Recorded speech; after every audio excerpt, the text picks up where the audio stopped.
ठीक है भाई, सब लोग तैयार हैं। आज हम लोग neural control and coordination chapter का सेकंड लेक्चर पढ़ेंगे। और तुम्हें ध्यान हो कि हमने जो पहला लेक्चर पढ़ाया था उसमें पूरे नर्वस सिस्टम को 3 भागों में बांटा था। सीएनएस अर्थात सेंट्रल नर्वस सिस्टम, पीएनएस अर्थात पेरिफेरल नर्वस सिस्टम और एएनएस अर्थात ऑटोनोमिक नर्वस सिस्टम। और उस दिन कहा था कि सेंट्रल नर्वस सिस्टम में आती हैं 2 चीजें, ब्रेन और स्पाइनल कार्ड। तो आज हम लोग ब्रेन को आगे पढ़ाएंगे। ब्रेन पढ़ाएं इससे पहले हम तुम्हें एक बात बताते कि अगर तुम्हें ब्रेन समझना हो तो तुम गोला गरी वाला नारियल फोड़ के देख लो। तुमने देखा होगा जो नारियल हम लोग गृह प्रवेश के समय फोड़ते हैं तो उसके ऊपर ऐसे लगता है फाइबर होते हैं। तो हमारे ऊपर भी ऐसे फाइबर होते हैं, मतलब हेयर होते हैं। जो गोला गरी वाला नारियल होता है वो बड़े मजबूत कवच में बंद होता है। तो हमारे ब्रेन के ऊपर भी बोनी सुरक्षा कवच होता है, अर्थात ये हड्डी के बने बॉक्स में बंद होता है, ब्रेन बॉक्स में बंद होता है। जब हम नारियल फोड़ते हैं अंदर गरी निकलती है, तो हमारे ब्रेन में भी ऐसा ही होता है। अब वो गरी बाहर साइड में थोड़ी डार्क होती है, तो हम भी दिखाएंगे हमारे ब्रेन में बाहर बाहर डार्क कलर का मैटर हुआ करेगा, जिसको ग्रे मैटर कहते हैं। गरी अंदर साइड से व्हाइट होती है, हम भी दिखाएंगे हमारे ब्रेन का द्रव्य अंदर सफ़ेद होता है, उसको व्हाइट मैटर कहते हैं। और नारियल फोड़ो तो अंदर नारियल पानी निकलता है। तो हम तुम्हें बताएंगे कि हमारे ब्रेन में भी एक नारियल पानी जैसा फ्लूइड भरा होता है, जिसको कहते हैं सीएसएफ अर्थात सेरेब्रो स्पाइनल फ्लूइड। ठीक है ना। और मजे की बात यह है कि कभी नारियल छू के देखना, उसमें ऐसे स्पॉट नजर आएगा जहां से सिरिंज डाल के बड़ी आसानी से निकाला जा सकता है नारियल पानी। तो हम तुम्हें अभी जब ब्रेन पढ़ाएंगे तो दिखाएंगे कि हमारे ब्रेन में भी ऐसे 3 छेद होते हैं, जिनको फोरामेन मैगेंटी और लस्का कहा करेंगे। वहाँ से बड़ी आसानी से सीएसएफ बाहर निकाला जा सकता है। तो ब्रेन समझना हो तो साक्षात नारियल देख लो, जटा नारियल देख लो। तो चलो हम लोग अब पढ़ेंगे ब्रेन।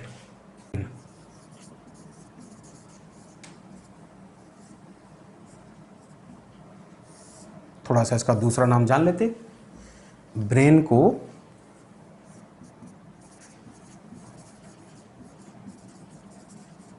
एन्सेफलॉन भी कहते हैं। और तुम जानते हो कि किसी की स्पेलिंग में अगर आइटिस शब्द लगा दिया जाए सफिक्स के रूप में, तो इसका मतलब है कि उसमें इन्फ्लेमेशन हो गया, सूजन आ गई। जैसे फेरिंग्स में सूजन आ जाए तो फेरिंजाइटिस, ब्रोंकस में आ जाए ब्रोंकाइटिस। चूंकि ज्वाइंट को आर्थ्रस कहते हैं, तो जब जोड़ों में सूजन आ जाती है तो इसको आर्थराइटिस अर्थात गठियाबाई कहते हैं। तो समझ पाए तो बताओ। अच्छा, ब्रेन में अगर इन्फ्लेमेशन हो जाए तो क्या कहेंगे? इंसेफ्लाइटिस अर्थात गांव में कहते हैं दिमागी बुखार। तो इस तरह से हम लोग आज ब्रेन पढ़ेंगे। थोड़ा सा 2-4 बातें पहले ऐसे ही बता दें। पहला पॉइंट है lies in brain box.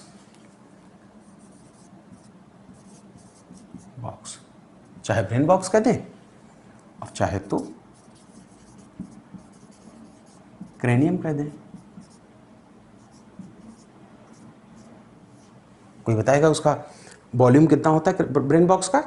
1475 cubic centimetre. तो ब्रेन बॉक्स में होता है। और दूसरा हम बताएंगे कि जो हमारा ब्रेन होता है उसका लगभग वजन होता है 1.4 केजी। ब्रेन और लिवर दोनों का वजन लगभग बराबर होता है, 1.4 केजी अर्थात 1400 ग्राम होता है। और जब तुम्हें सर्कुलेटरी सिस्टम पढ़ाएंगे उस समय हम तुम्हें बताएंगे कि हमारा हार्ट ब्लड पंप करता है और 1 मिनट में हमारा हार्ट जितना भी ब्लड पंप करता है, ठीक है ना, उसको कहते हैं कार्डियक आउटपुट। और उसी समय बताएंगे कि इस कार्डियक आउटपुट का 10% ब्लड स्वयं हार्ट की वॉल को जाता है, लेकिन 15% ब्लड जाता है ब्रेन को, और 20% बताएंगे जाता है किडनी को। किडनीज को जाता है, बचा हुआ ब्लड अदर बॉडी ऑर्गन्स को जाता है। इसलिए थोड़ा सा बता दिया कि जब हम लोग पढ़ेंगे एक्सक्रीटरी सिस्टम तो वहां पर ऐसे ही पूछा जाता है कि हमारा हार्ट किडनी को पर मिनट कितना ब्लड सप्लाई करता है, जिससे वो उसमें से गंदगी छान छान के बाहर निकाले। तो हम तुम्हें बताएंगे, उस समय कहा जाएगा कि कार्डियक आउटपुट का 20% अर्थात 1/5वां हिस्सा दिया जाता है। अब ये अलग बात है कि किसी में 5500 ml ब्लड है अगर 5.5 लीटर, तो इसका 20% जब निकालेंगे तो वो आ जाया करेगा 1100 ml।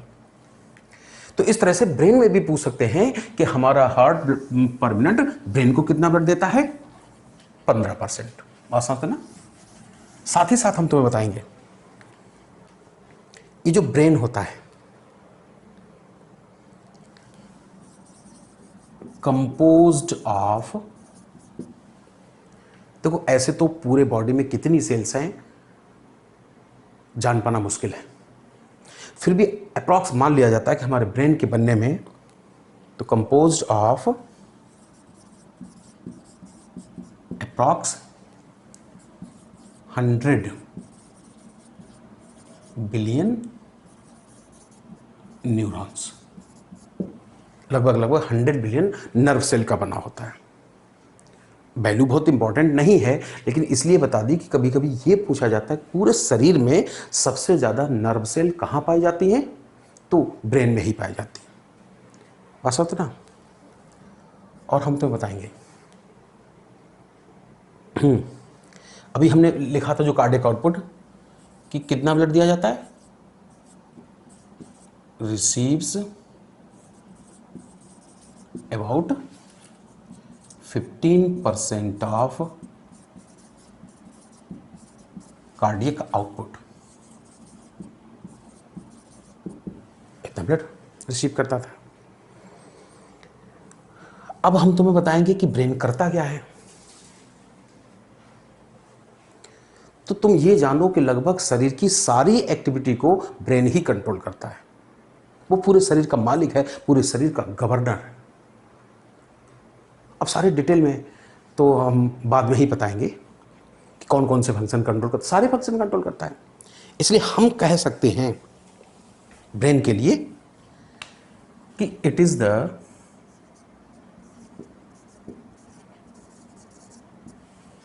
है ना central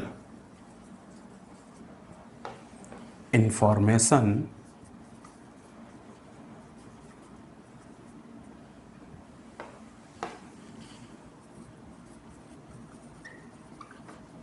processing organ of our body. ये हमारे शरीर का इंफॉर्मेशन प्रोसेसिंग ऑर्गन है। क्योंकि ध्यान करो, पहले लेक्चर में हमने पढ़ाया था कि मान लो यहां पे मच्छरनी ने काटा, तो इस यहां से दर्द की सूचना ब्रेन के पास आएगी, ठीक है ना। कान जैसे सुनता तो है, लेकिन वो इंफॉर्मेशन पहले ब्रेन के पास आएगी, और किसी भी सेंसरी इनपुट की ब्रेन एनालिसिस करता है। इसके बाद वो ऑर्डर रिलीज करता है। तो सारी इंफॉर्मेशन की प्रोसेसिंग यही करता है, ब्रेन ही करता है। या ये हम कह सकते हैं कि brain acts as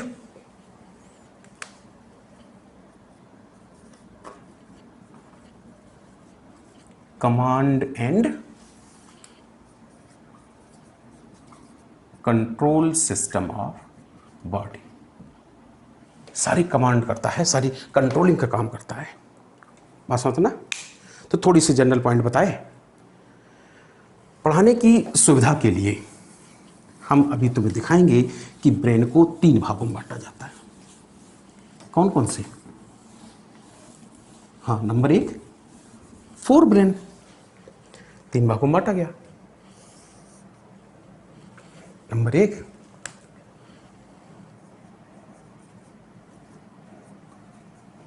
fore brain, चाहे फोर ब्रेन अर्थात अग्र मस्तिष्क। दूसरा बताएंगे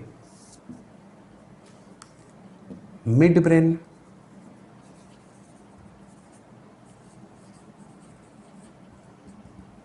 मतलब मध्य मस्तिष्क। और जो तीसरा पार्ट होगा उसको कहते हैं हाइंड ब्रेन अर्थात पश्च मस्तिष्क। 3 भागों में बांटा। हालांकि फोर ब्रेन का भी दूसरा नाम होता है, एनसीईआरटी में नहीं है, इसलिए बहुत ज़्यादा इनको लर्न करने की जरूरत नहीं है, वरना इसको कह सकते हैं प्रोजेनसेफेलॉन, क्योंकि प्री प्राइमरी माने अग्रिम होता है। तुम्हारा जो सबसे पहला स्कूल था वो भी तो प्राइमरी स्कूल था, तो इसको प्रोजेनसेफेलॉन कह सकते हो। और मीजो माने होता है मध्य। ध्यान करो, गैस्ट्रोला स्टेज में एक्टोडर्म, मीजोडर्म, इंडोडर्म बताई थी, उससे याद रहेगा। इसको मीजेनसेफेलॉन कहते हैं। और इसका दूसरा नाम होता है रोम्बेनसेफेलॉन। बस होता ना, ये जो फोर ब्रेन होता है इसको स्वयं कई भागों में बांटा जाता है, कई पार्ट आते हैं। कौन कौन से भाई? नंबर 1 ऑल्फैक्टरी रीजन, ऑल्फैक्टरी रीजन। अभी थोड़ी देर बाद डायग्राम बनाएंगे और तब हम तुम्हें दिखाएंगे कि ऑल्फैक्टरी रीजन बना होता है स्वयं टू ऑल्फैक्टरी लोब से। ये डायग्राम बनाएंगे तब समझ में आएगा। जो दूसरा पार्ट फोर ब्रेन का दूसरा पार्ट है, सेकंड पार्ट है, उसको कहते हैं सेरेब्रम। जब डायग्राम बनाएंगे तब ये भी दिखाएंगे कि ये भी 2 अर्धगोला से बना होता है, अर्थात टू सेरेब्रल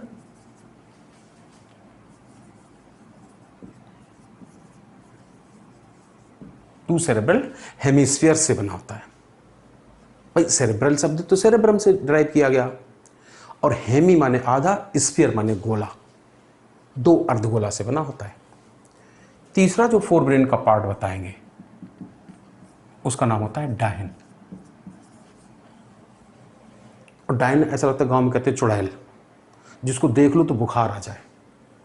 इसी पे याद रखने का तरीका है कि ये ब्रेन का वो पार्ट है जो हमारे बॉडी का टेम्परेचर कंट्रोल किया करेगा। पूरा नाम होता है डायनसेफेलॉन।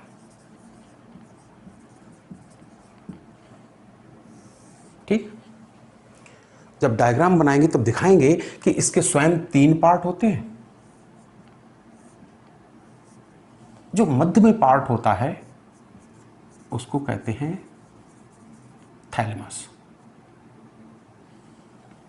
और इसके ऊपर जो पार्ट होता है तो तुम भी जानते हो, इपी माने ऊपर, ऊपर की चीजों को इपी या सुप्रा कहते हैं, और नीचे की चीजों को हाइपो या सब कहते हैं।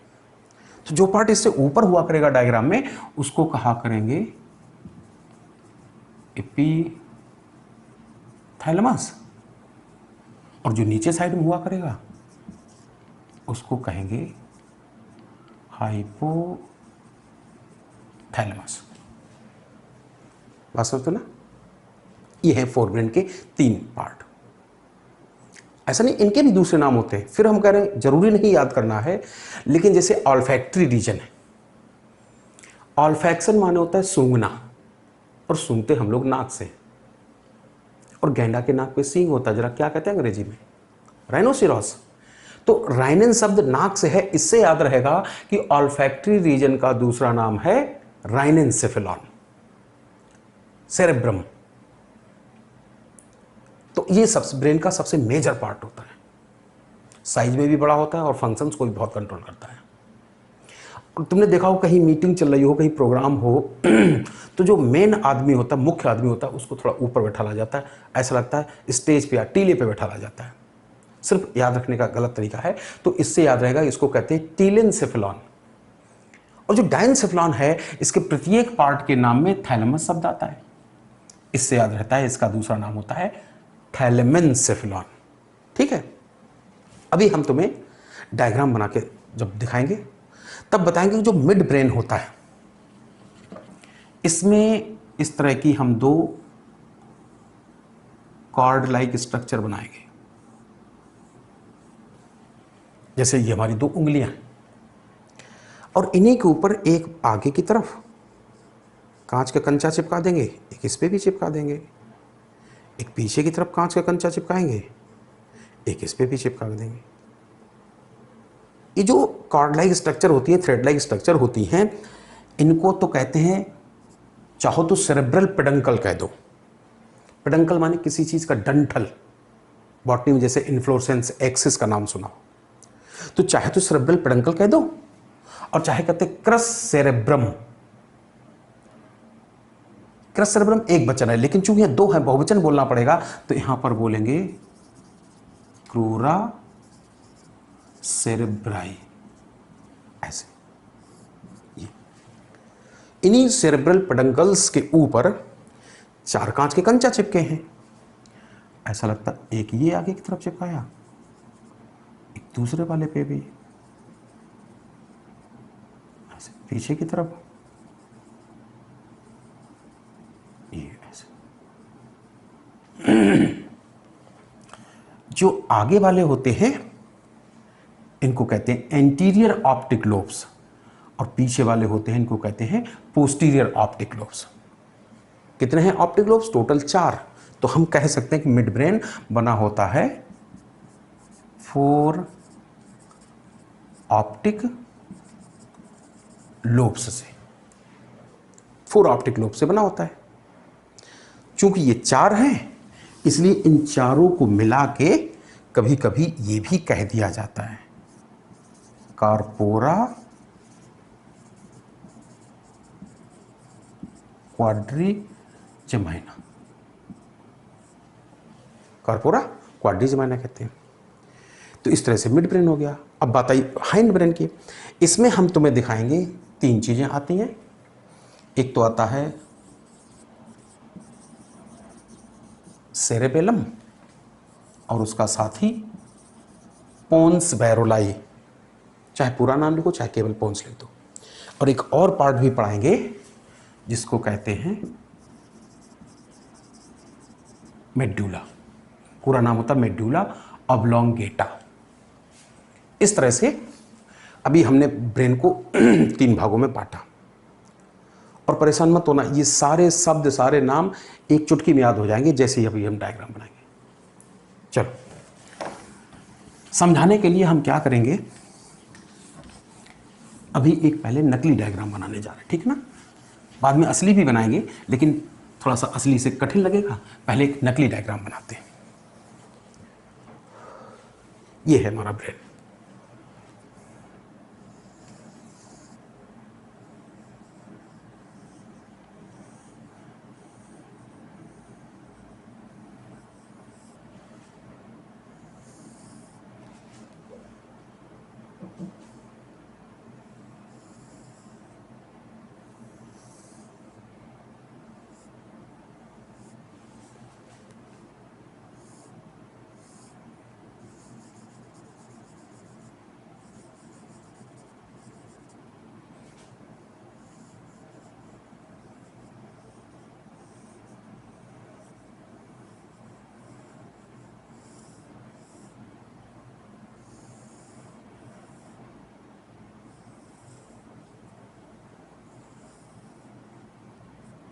इस समय क्या बना रहे हैं?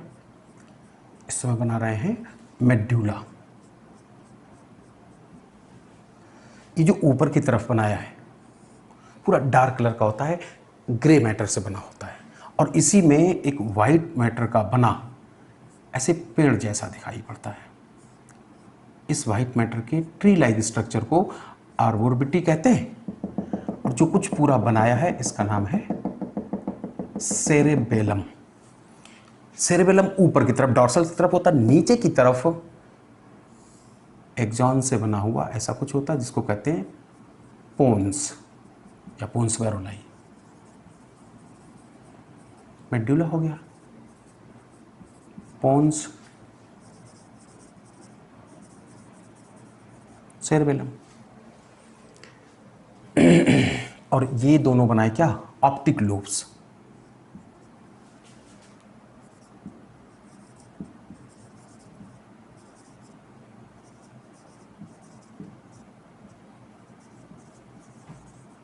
इसको कहेंगे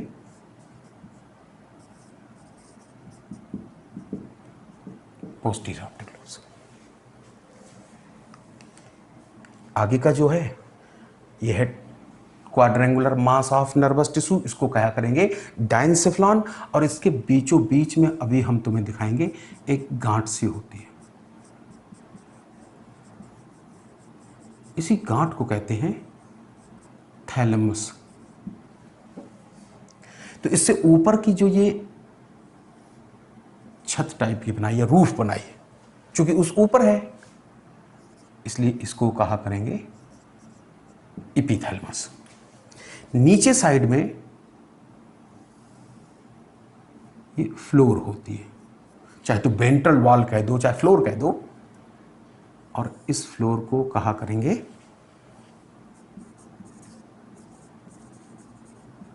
हाइपोथैलेमस।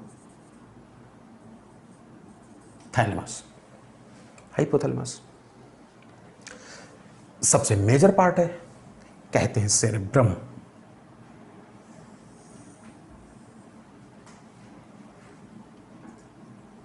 सेरेब्रम मत भूलना कि पूरा नर्वस टिश्यू नर्व सेल अर्थात न्यूरॉन का बना होता है। न्यूरॉन के बारे में हम डिटेल तो बाद में पढ़ाते हैं, लेकिन थोड़ा ये समझो, अभी थोड़ा सा समझने के लिए, महसूस करने के लिए ऐसा करो कि अगर तुम नर्व सेल को समझना चाहते हो, 1 मीटर लंबा तार ले लो और होल्डर लगा के बल्ब फिट कर दो।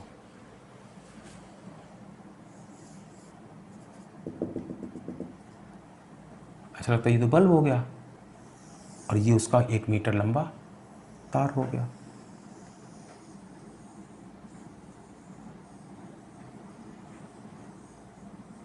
ठीक, यही है मान लो नर्व सेल एक।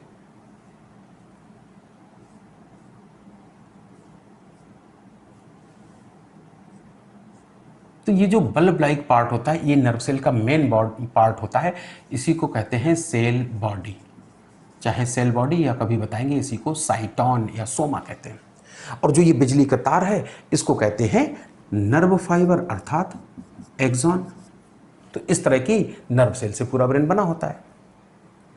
लेकिन हम तुम्हें बात बताते हैं कि तुमने कभी तार देखा हो, उसके ऊपर ऐसा लगता है ये प्लास्टिक की कोटिंग कर दी जाती। क्यों? पोटेंशियल लॉस को, लीकेज को रोकने के लिए। तो ऐसे यहां पर भी किया जाता है। पहले तो सोच बताओ, कोटिंग बल्ब के ऊपर की जाती है, तार के ऊपर, सिर्फ तार के ऊपर। तो भगवान ने भी क्या किया कि चूंकि इनमें भी बिजली का, इलेक्ट्रिसिटी का फ्लो हुआ करेगा, तो पोटेंशियल लॉस को रोकने के लिए यहां पर भी भगवान ने माइलिन नाम के फैट की कोटिंग कर दी। फैट किस रंग के होते हैं? अरे भाई, अच्छी कंपनी को तो सफ़ेद दानेदार, घटिया कंपनी को तो पीला पीला होता है। हमारे घर शरीर में जो फैट होते हैं ना, ये चाहे उनको येलो फैट कह दो चाहे वाइट फैट कह दो, एक ही बात होती है।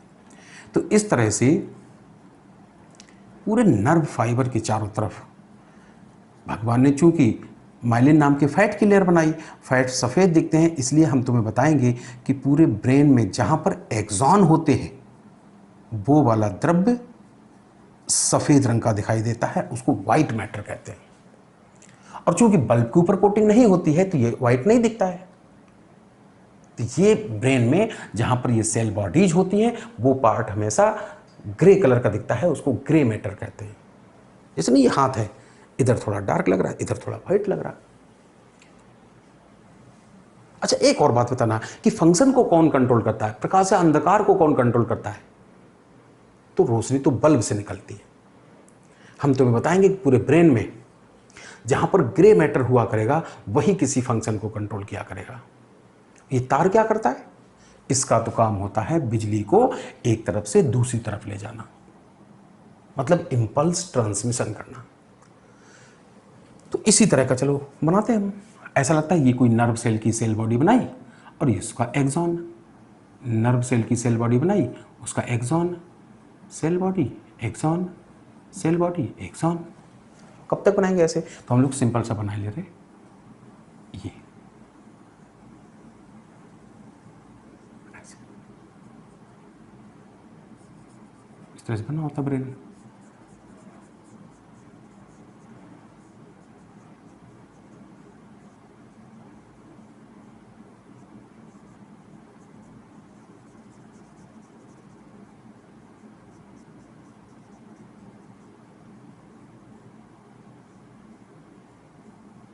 ठीक है,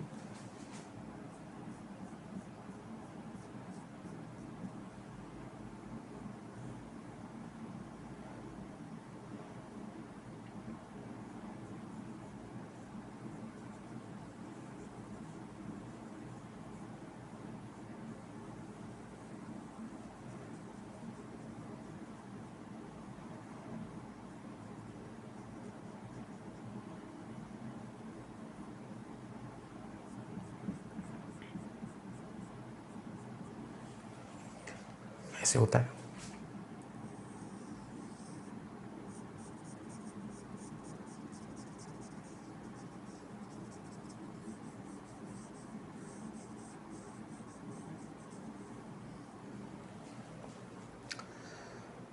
तो अभी ध्यान करो, थोड़ी देर पहले हमने कहा था कि अगर तुम्हें ब्रेन समझना है तो गोलागरी वाला नारियल देख लो, और कभी भी गोलागरी वाला नारियल देखना।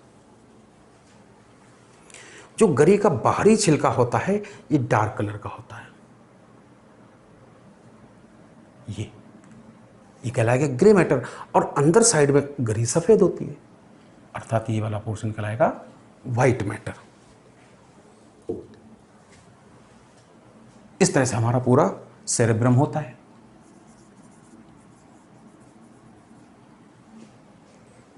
कहा था कि फंक्शन को कौन कंट्रोल करेगा? प्रकाश या अंधकार को कौन कंट्रोल करेगा?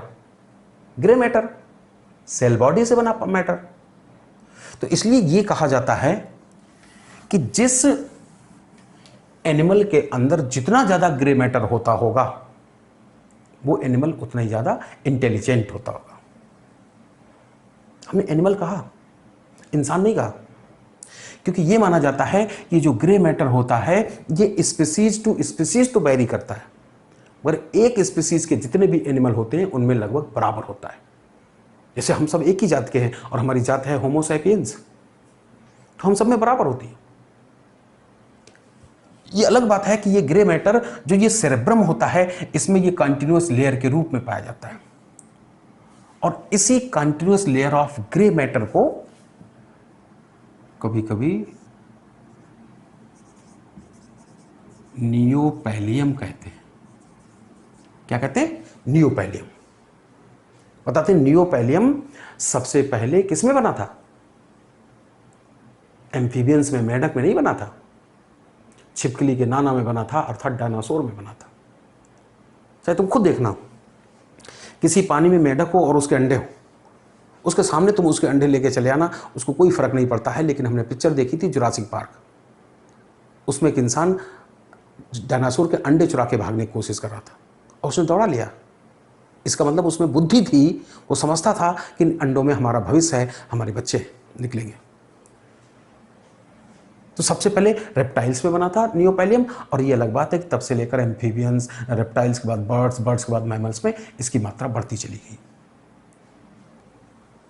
हम लोग में सबसे ज़्यादा होती है, इसलिए हम लोग सबसे इंटेलिजेंट एनिमल हैं। हाँ, ये बात सही है कि नियोपैलियम की मात्रा को बढ़ाया नहीं जा सकता है, क्योंकि तुम भी जानते हो नर्व सेल में सेल डिवीजन की क्षमता नहीं होती है।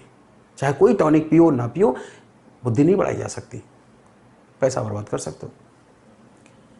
ये जो सेरेब्रम है या सेरेबेलम है, इसका आउटर सरफेस देखो तो पूरी बिल्कुल अखरोट की तरह होता है। इसका आउटर सरफेस वलयाकार होता है, कन्वोल्यूटेड होता है, ऐसा लगता है इसमें प्रोमिनेंट फोल्ड बना दिए भगवान ने। इससे क्या फायदा हुआ? देखो भाई, फोल्ड बनाने से क्या होता है, जैसे ये रूमाल है, इतना बड़ा है, अगर इसके फोल्ड बना लें, है ना, तो इतना बड़ा रूमाल जरा सी जगह में समाहित हो जाएगा।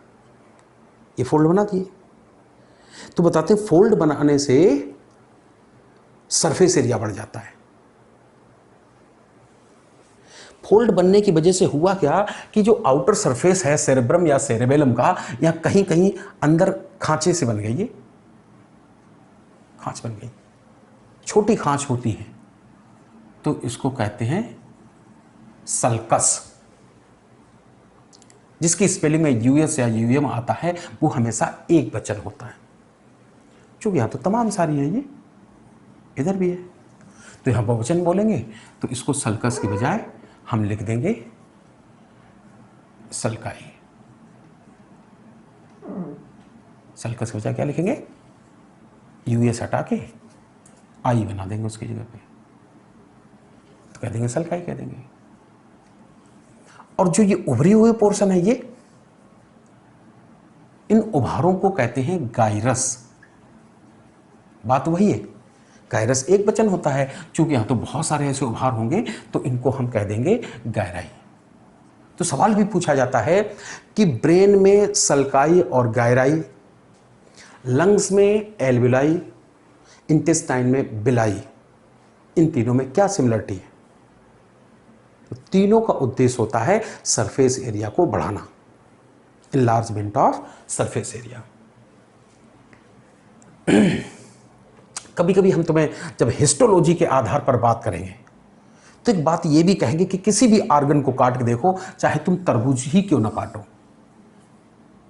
चाहे तुम ओवरी ही काट के देख लो, एड्रिनल ग्लैंड काट के देख लो, कोई भी अंग जिस द्रव्य का बना होता है उसको हमेशा दो भागों में बांट सकते हो। जो मिडिल पार्ट होता है इसको हमेशा मेडुला कहते हैं, और जो किनारे किनारे वाला पार्ट होता है इसको हमेशा कॉर्टेक्स कहते हैं। तो हिस्टोलॉजी के आधार पर जो ये सेरेब्रम बनाया है, ये भी कह सकते हो कि इसका जो डार्क वाला पोर्शन है, ग्रे मैटर वाला पार्ट है, इसको कभी कभी सेरेब्रल कॉर्टेक्स भी कहते हैं, और जो अंदर का सफेद वाला पोर्शन है इसको सेरेब्रल मेडुला भी कहते हैं। बात समझते ना? अच्छा, एक बात समझो कि यहां से सेल बॉडी बनाई और उसका एक्सॉन निकाला, यह भी तो संभव है कि एक्सॉन की लंबाई खत्म हो जाए। तुम मान लो किसी दूसरे मकान से बिजली लाना चाहते हो, तुम तार जोड़ के लाए, हो सकता है तुम्हारे तार की लंबाई खत्म हो जाए, फिर क्या करोगे?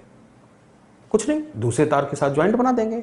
तो यहां पर भी ऐसा होता है कि जब एक एक्सॉन की लंबाई खत्म हो जाती तो यहां दूसरी नर्व सेल के साथ ऐसे उसका जंक्शन बना दिया जाता है, दूसरी नर्व सेल के साथ ऐसे जंक्शन बना दिया जाता है। ऐसे हम तुम्हें बताएंगे कि जब कभी व्हाइट मैटर के अंदर इस तरह से कहीं कहीं पर ग्रे मैटर के मास धसे होते हैं, कि सेल बॉडी तो ग्रे मैटर बनाती थी ना, तो इन व्हाइट मैटर में धसे ग्रे मैटर के मास को न्यूक्लियस या सेंटर कहते हैं। तुम कभी पढ़ेंगे, जैसे रेस्पिरेटरी सेंटर तुमने सुना हो मेडुला में होते हैं, न्यूमोटैक्सिक सेंटर पोन्स में होता है, हार्ट रेट को कंट्रोल करने वाले सेंटर मेडुला में होते हैं। इस तरह के जो सेंटर या न्यूक्लियस शब्द होते हैं ये ग्रे मैटर के मास ही होते हैं। ब्रेन के अंदर या सीएनएस के अंदर, ब्रेन और स्पाइनल कॉर्ड के अंदर जो ये एक्सॉन का बंडल होता है, ये इसको बोला जाता है ट्रैक्ट। क्या बोला जाता है? ट्रैक्ट बोला जाता है।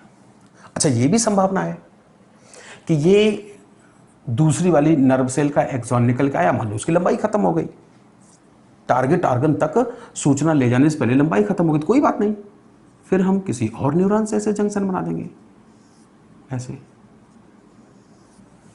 तो यहां पर भी ये सेल बॉडीज का मास बन गया। इस सेल बॉडी के मास को गैंग्लिया कहते हैं। क्या कहते हैं भाई? गैंग्लियन एक वचन है, जैसे माइटोकॉन्ड्रियन एक वचन होता है, जैसे विरियन एक वचन होता है। माइटोकॉन्ड्रिया बहुवचन, गैंग्लिया बहुवचन। तो outside the CNS cell bodies के मास को गैंग्लियन या गैंग्लिया कहते हैं। और जो ये एक्सॉन का बंडल है, ये इसी को कहते हैं नर्व। कुछ ध्यान आया? पहले लेक्चर में कहा था कि नर्व समझनी है तो पूरी बिजली की केबल देख लो, पूरी बिजली की केबल को नर्व और उसके अंदर के महीन महीन कापर वायर को नर्व फाइबर अर्थात एक्सॉन कहा जाता है। ठीक है ना? इस तरह से हमारा ब्रेन होता है।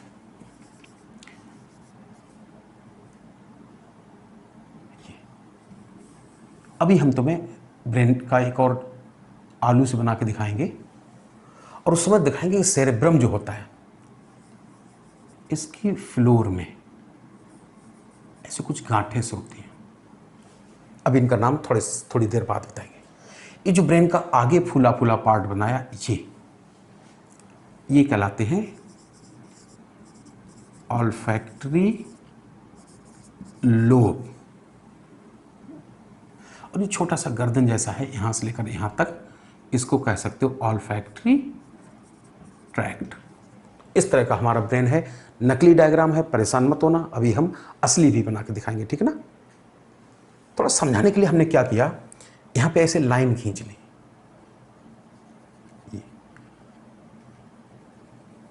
तो स्पष्ट हमें तीनों पार्ट दिखने लगते हैं।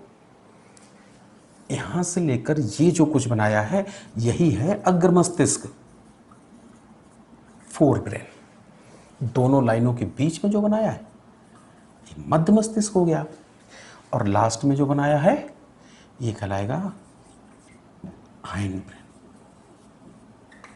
समझ गए ना? फोर ब्रेन क्या क्या आया? ऑल्फैक्टरी रीजन, ऑल्फैक्टरी लोब और ऑल्फैक्टरी ट्रैक्ट को मिला के ऑल्फैक्टरी रीजन कहते हैं। सेरेब्रम और डायंसेफ्लॉन।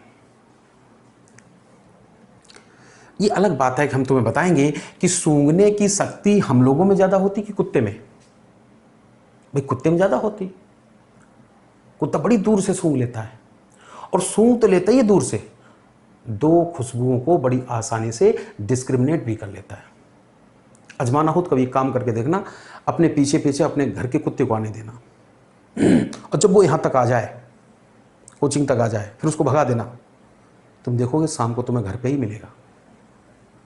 एक्चुअली जब वो आता है ना, तो वो कहीं कहीं यूरिनेशन करता हुआ आता है, और जो वाइल्ड एनिमल होते हैं, इनके यूरिन में फिरोमोन्स पाए जाते हैं, जिसको सूंघ सूंघ कर वापस चले जाते हैं। तो उन्हें बड़ी सूंघने की शक्ति होती है। इसलिए ये वाला जो रीजन है, ऑल्फैक्टरी रीजन, ये कुत्ते में हाईली डेवलप्ड होता है। उसके ऑल्फैक्टरी लोब बड़े भी होते हैं और बीच में खोखले भी होते हैं, अंदर कैविटी होती है।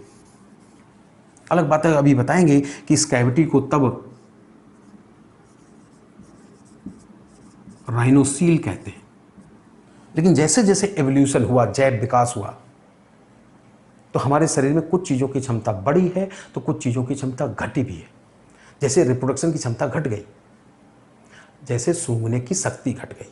तो ये अलग बात है कि जब ह्यूमन ब्रेन पढ़ाएंगे तो हम इस पार्ट को ज़्यादा नहीं बनाया करेंगे, ये पार्ट हम लोगों में अविकसित हो जाता है। आप समझते ना? और हम लोगों के ऑल्फैक्टरी लोब रूडिमेंट्रीज हो जाते हैं, और छोटे स्मॉल साइज के भी होते हैं और सॉलिड भी होते हैं। हम लोगों में ऑल्फैक्शन का काम अभी दिखाएंगे स्वयं सेरेब्रम ही संभाल लेता है। तो इस तरह से पूरा ब्रेन हमने तुम्हें अभी बना के दिखाया। ठीक है,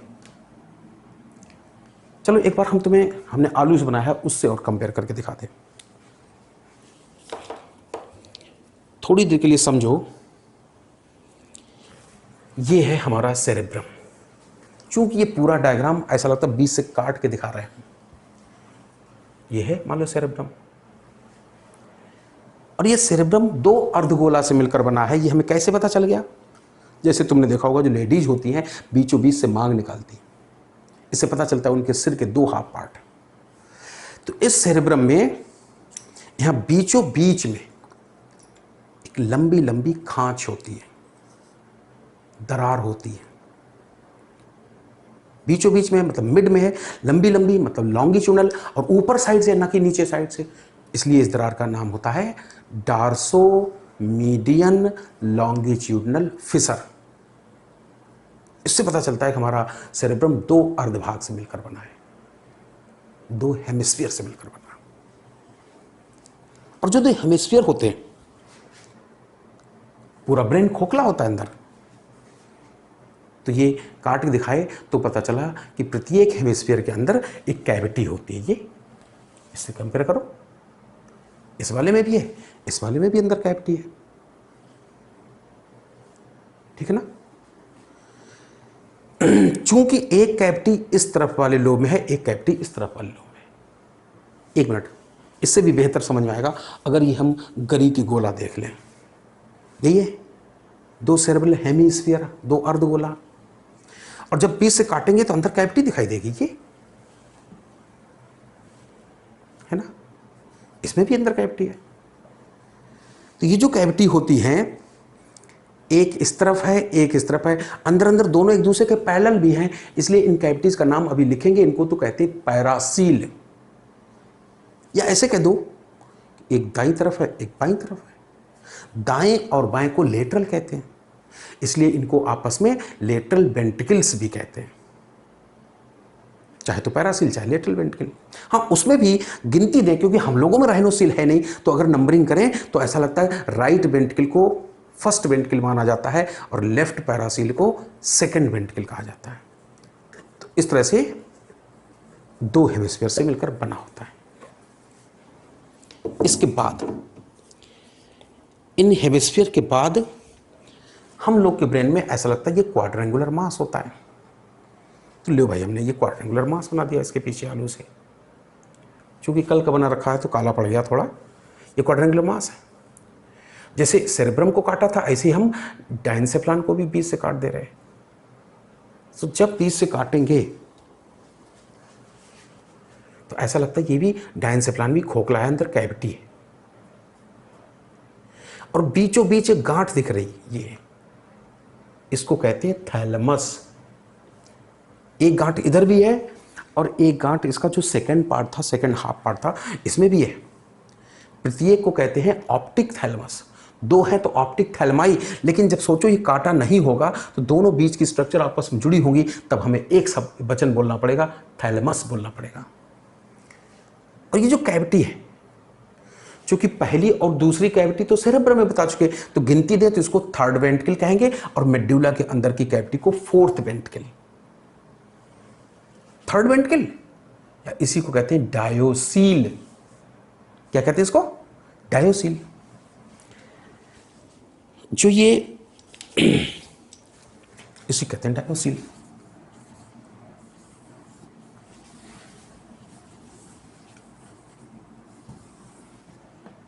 ऐसे, और हम तुम्हें बताएंगे फर्स्ट और सेकंड यहां थी,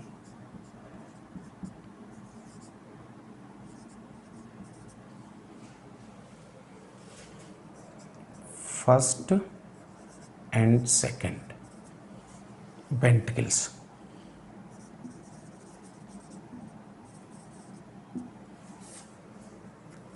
या लेटरल वेंट्रिकल्स या पैरासील, ठीक। और ये थी थर्ड वेंट्रिकल। थर्ड वेंट्रिकल का क्या नाम दिया था?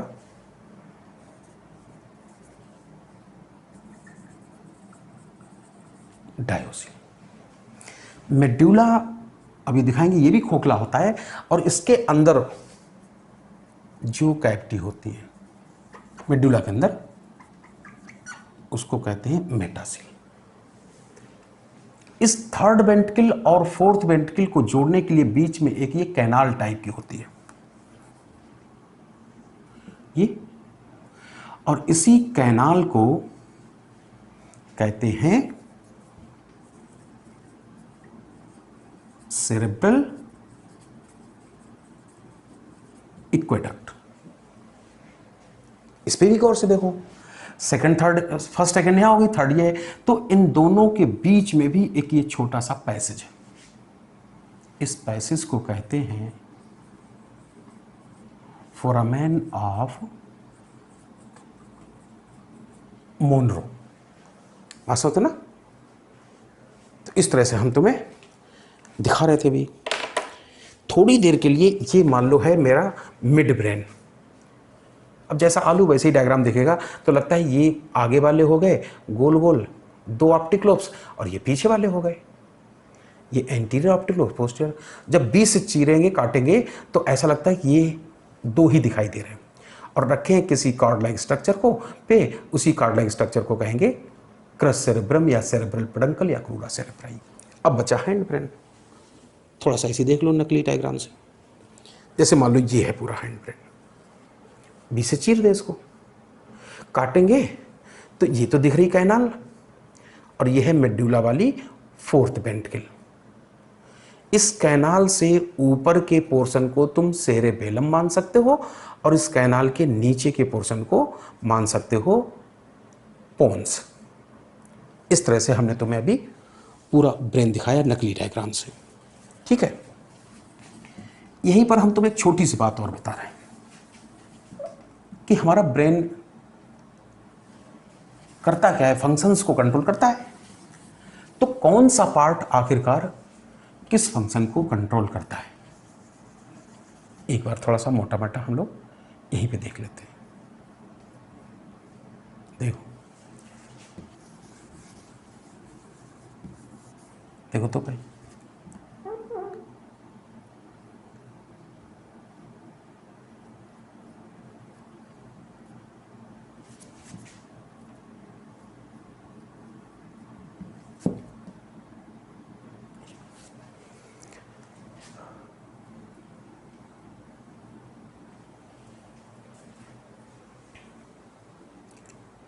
ये वाली बात बताना भूल गए थे। ये क्या है, जो सेरेब्रम होता है इसकी फ्लोर में ये व्हाइट मैटर होता है ना, इसमें कहीं कहीं पर ग्रे मैटर के मांस धसे होते हैं, बिल्कुल जैसे ये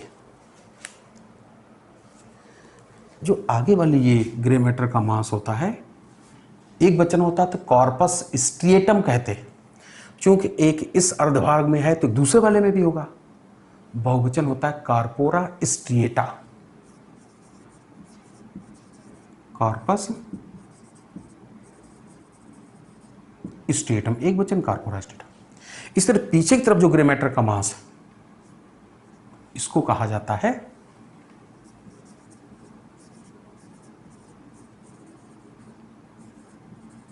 हिप्पोकैम्पस। अच्छा, हम तुम्हें ये तो बताए थे कि 2 सेरेब्रल हेमिस्फीयर होते हैं, एक डीप क्लेफ्ट द्वारा सेपरेटेड होते हैं। लेकिन सोचो जब कांटे नहीं होंगे तो इस तरह का एक वाइट फाइब्रस बैंड होता है। हम वाइट फाइब्रस कह रहे थे, तुम समझ जाना ये एक्सॉन का बना होगा। और इसी अंग्रेजी के सी के आकार के दिखने वाले वाइट फाइब्रस बैंड को कहते हैं कॉर्पस कैलोसम। ये जो कॉर्पस कैलोसम है, ऐसा लगता है इसका आधा पोर्शन एक तरफ के हेमिस्फीयर में धंसा होता होगा और जब ये इससे जोड़ेंगे तो आधा दूसरी तरफ हेमिस्फीयर के रूप में धंस जाएगा।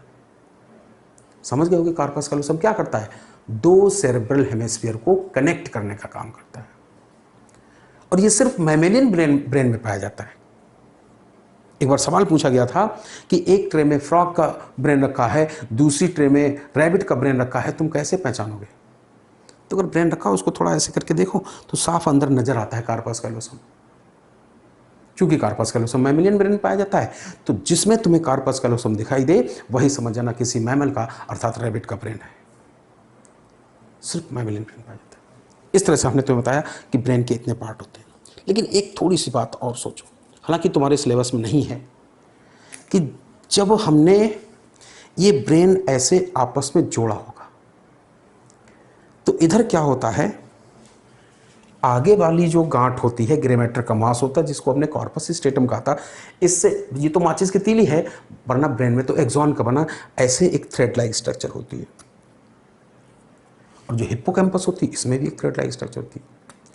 और सोचो जब ये दोनों हेमिस्फीयर आपस में जोड़ रहे होंगे तो पीछे वाली थ्रेड लाइक स्ट्रक्चर पीछे वाली में, आगे वाली में ऐसे धंस जाएगी। ऐसे सिलेबस में नहीं है, ज़्यादा जानने की जरूरत नहीं है। आगे वाली जो हमने माचिस की तीली बनाई थी इसको कहते हैं एंटीरियर कमिस्योर और पीछे वाली को कहते हैं हिप्पोकैम्पल कमिस्योर या लाइरा। एंटीरियर कमिस्योर क्या करेगी? दो कार्पोरा स्टेटा को कनेक्ट करेगी। हिप्पोकैम्पल कमिस्योर क्या करेगी? दो हिप्पोकैम्पाई को आपस में कनेक्ट करेगी। इस तरह से होता है हमारा पूरा सेरेब्रम। अब थोड़ा सा हम लोग अभी एक असली डायग्राम भी बनाएंगे, अभी बस सुपरफिशियल थोड़े फंक्शन और जान लें। तो भाई सेरेब्रम क्या करता है? ये ऑल्फैक्टरी रीजन था, इसका तो नाम ही बताता है कि हम क्या करेंगे। ऑल्फैक्शन माने होता है सूंघना, ठीक है, ऐसे तो हम लोग नाक से सूंघते हैं, लेकिन हमने तुम्हें बताया कि नाक से सेंसेशन अर्थात इंपल्स आएगी ब्रेन के पास और ब्रेन का ये पार्ट डिसीजन लेता होगा कि खुशबू चंपा की है कि चमेली की। तो इसको तो कहेंगे कंट्रोल सेंटर ऑफ ऑल्फैक्शन या कंट्रोल सेंटर ऑफ स्मेल। ये बात की बात नहीं, हम लोगों में विकसित नहीं होता है। अब बात बची है इसकी मेजर पार्ट की, क्या नाम था इसका? सेरेब्रम। क्या करता है? तो हम तो कहते हैं इसका नाम 3 बार पढ़ो, अपने आप इसके काम याद आ जाएंगे। सेरेब्रम सेरेब्रम सेरेब्रम, ऐसा लगता है सारा भ्रम सारा भ्रम सारा भ्रम। मतलब जैसे मान लो तुम ट्रेन में सफर कर रहे हो और किसी ने कहा कि लो भाई साहब बिस्किट खा लो, तो तुरंत तुम्हारे मन में आया कि ऐसा तो नहीं ये बिस्किट जहरीले हो। तो तुमने क्या किया? जैसे ही उसकी नजर इधर उधर हुई, तुमने तुरंत वो बिस्किट धीरे से खिड़की से बाहर फेंक दिया। तो ये जो खुरापात तुम्हारे मन में आई वो ब्रेन के किस पार्ट में जागी? सेरेब्रम में। जो कुछ हम सोच विचार के करते हैं उन सारे कार्यों को सेरेब्रम ही कंट्रोल करता है। इसको कहते हैं control centre of all the voluntary activities, ठीक है ना। तो फिर इनवॉलेंट्री एक्टिविटी को कौन कंट्रोल करता है? इनवॉलेंट्री एक्टिविटी को ब्रेन के 2 ही पार्ट कंट्रोल करते हैं, या तो ये हाइपोथैलेमस या फिर मेडुला।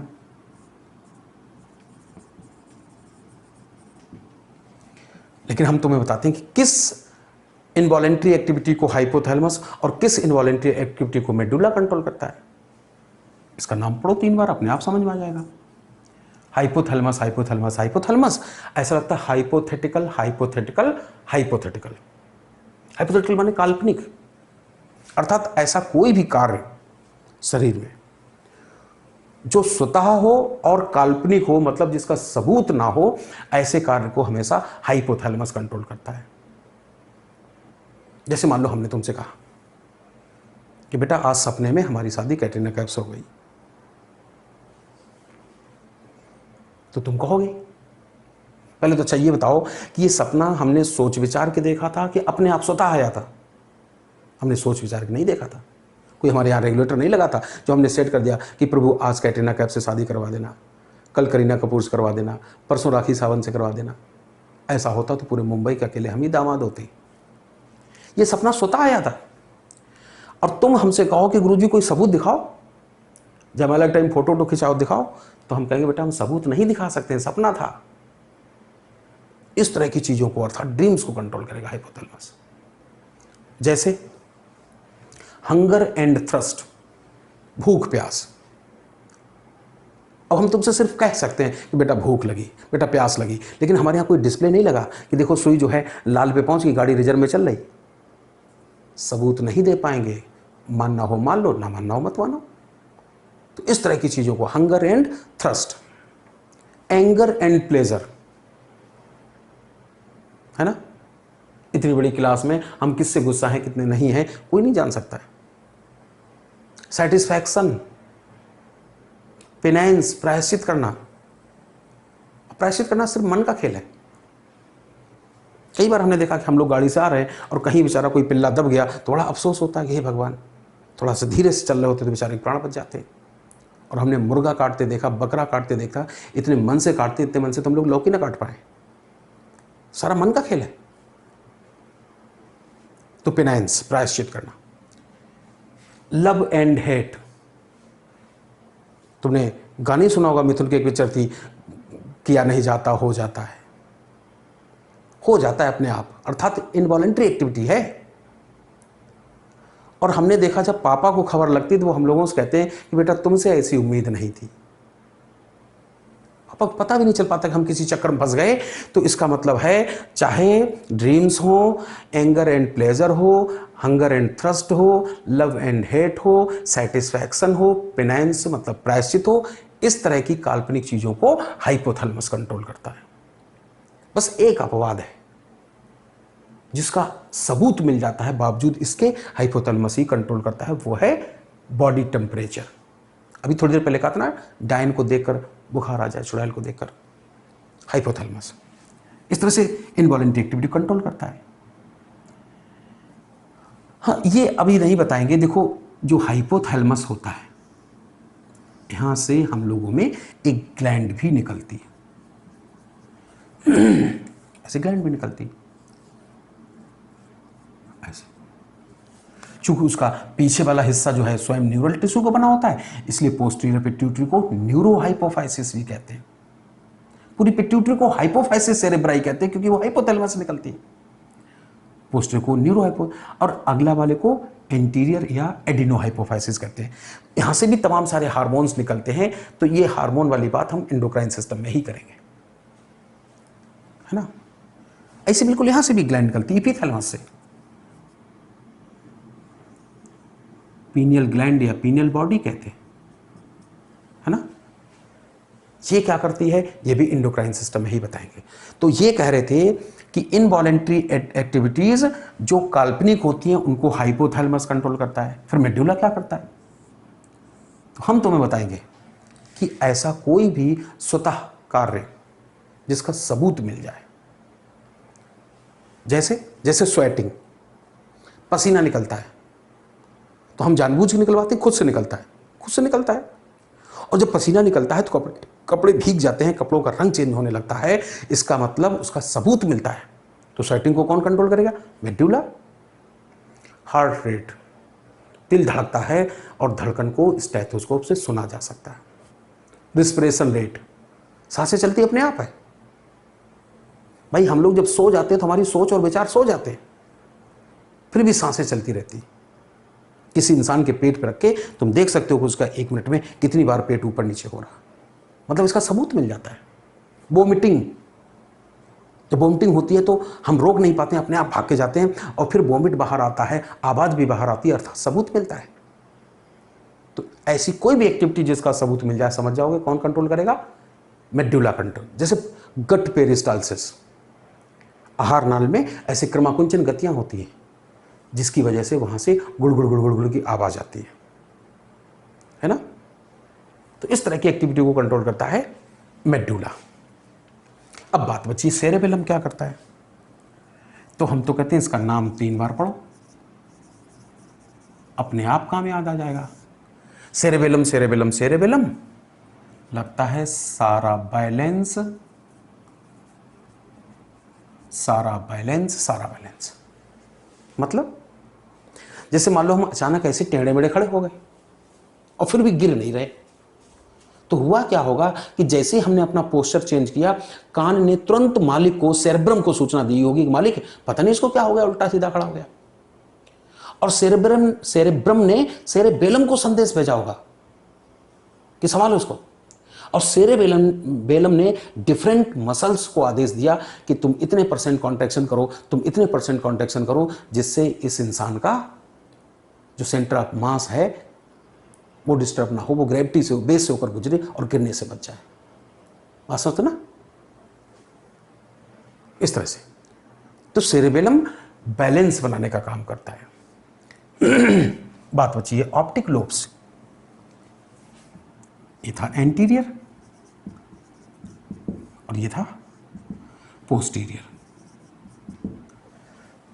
फ्रॉग में हालांकि दो ही ऑप्टिक लोब्स होते हैं, साइज में लार्ज और खोखले होते हैं। उनके अंदर की कैविटी को ऑप्टोसील कहते हैं। लेकिन हम लोगों में टोटल 4 होते हैं और सॉलिड होते हैं। क्या करते हैं भाई ऑप्टिक लोब्स? तो हम तुम्हें बताएं कि हमने पिक्चर देखी थी, हम हैं कमाल के, कादर खान और अनुपम खेर थे उसमें। और मजे की बात थी कि एक अंधा बना है, एक बहरा बना है, और इसके बावजूद भी 3 घंटे की पिक्चर बना डाली। तो ऐसा हुआ होगा कि भगवान जब ऑडिशन लेने बैठे होंगे तो सबसे पहले इसका नंबर आया होगा, और भगवान इससे पूछा होगा कि बेटा तुम कौन सा रोल करोगे, अंधे का कि बहरे का? इसने कहा हम तो अपने बाप का नाम रोशन करेंगे। इसके बाप का नाम क्या है? ऑप्टिक्स, माने लाइट होता, प्रकाश। ऐसा लगता है इसके पिताजी का नाम है प्रकाश चंद, तो इसने कहा हम तो अपने पिताजी का नाम रोशन करेंगे, अर्थात लाइट से संबंधित रिफ्लेक्स एक्टिविटी को कंट्रोल करेंगे। जैसे मान लो कोई इंसान बैठा है और तुम उसकी आंख के सामने अचानक ऐसे फूंक देना, तो देखना वो तुरंत अपनी पलकें झपका लेगा, ब्लिंक कर लेगा, है ना। तो आंख से संबंधित इस तरह की रिफ्लेक्स एक्टिविटी को ये कंट्रोल करेगा। फिर इसको कौन सा रोल मिला होगा? बहरे का। डीफनेस तो कान से संबंधित शब्द है ना, तो ये कान से संबंधित रिफ्लेक्स एक्टिविटी को कंट्रोल करेगा। जैसे तुम कभी देखना, अंकल जी सुबह सुबह कुत्ता टहलाने निकले, हो सकता है ऐसे कुत्ता सामने देख रहा हो, और तुम साइड से आके ऐसे कर देना, तुरंत कुत्ता उधर ही अपने कान घुमा लेगा जिधर से साउंड आई। तो आवाज के चक्कर में कान का घूम जाना या गर्दन का घूम जाना, ये कहलाएंगे ऑडिटरी रिफ्लेक्सेस। इनको कंट्रोल करेगा ये कंट्रोल करेगा कौन? Posterior optic lobes. तो इस तरह से अभी हमने तुम्हें नकली डायग्राम से थोड़ा सा आइडिया दिया है कि कितने पार्ट होते हैं और वो क्या क्या काम कंट्रोल करते हैं। अब हम तुम्हें थोड़ा सा असली डायग्राम बना के दिखाएंगे, ठीक है ना।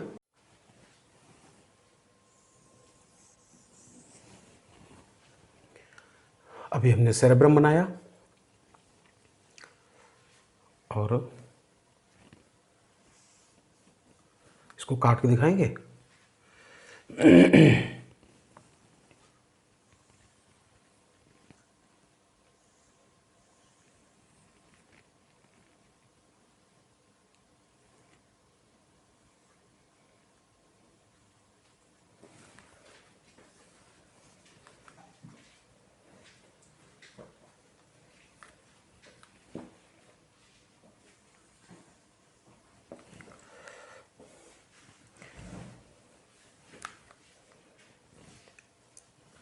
अभी हमने बना रहे हैं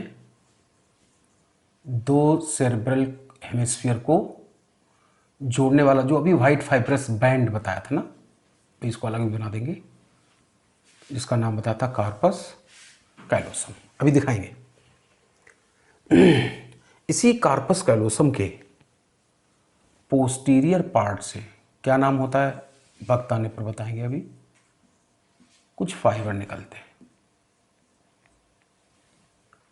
जिसको कहते हैं फॉर्निक्स। ऐसे जब अलग बनाएंगे तब दिखाएंगे।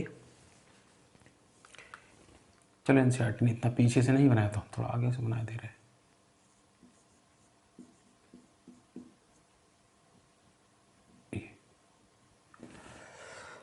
अभी दिखाएंगे कि कार्पस कैलोसम की छत से, रूफ से एक पर्दा लटकता रहता है, मेम्ब्रेन से लटकती रहती है। अभी दिखाएंगे तब बताएंगे कि यह है सेप्टम पेलोसिडम, ठीक। इसके बाद शुरू हो जाएगा डायंसेफ्लॉन। डायंसेफ्लॉन में पहले तो हमने बना दिया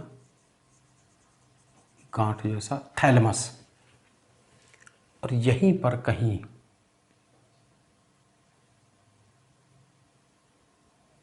ये लगता है एपिथैलेमस बना दी, और ये हाइपोथैलेमस।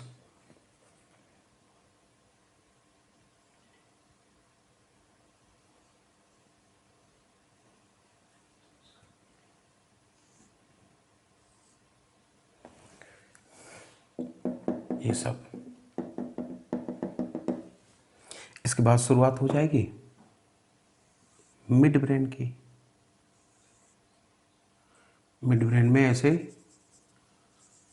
चूंकि बीच से काट दिया गया तो दो ही ऑप्टिक लोब्स दिखाई देंगे, और इसके बाद हाईली कन्वोल्यूटेड पार्ट शुरू होगा, नाम है सेरेबेलम। ऐसे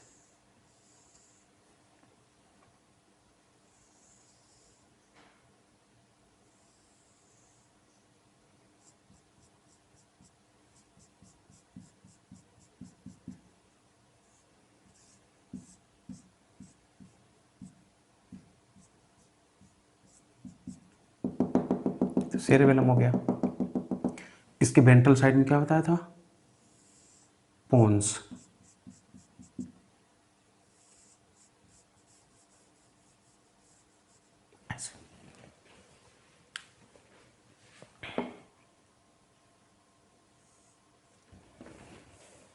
क्योंकि थोड़ा सा बाहर हो गया, वरना ये जो सेरेबेलम होता है, मिड ब्रेन हैंड ब्रेन होता है, सेरेब्रम के अंदर धसा रहता है।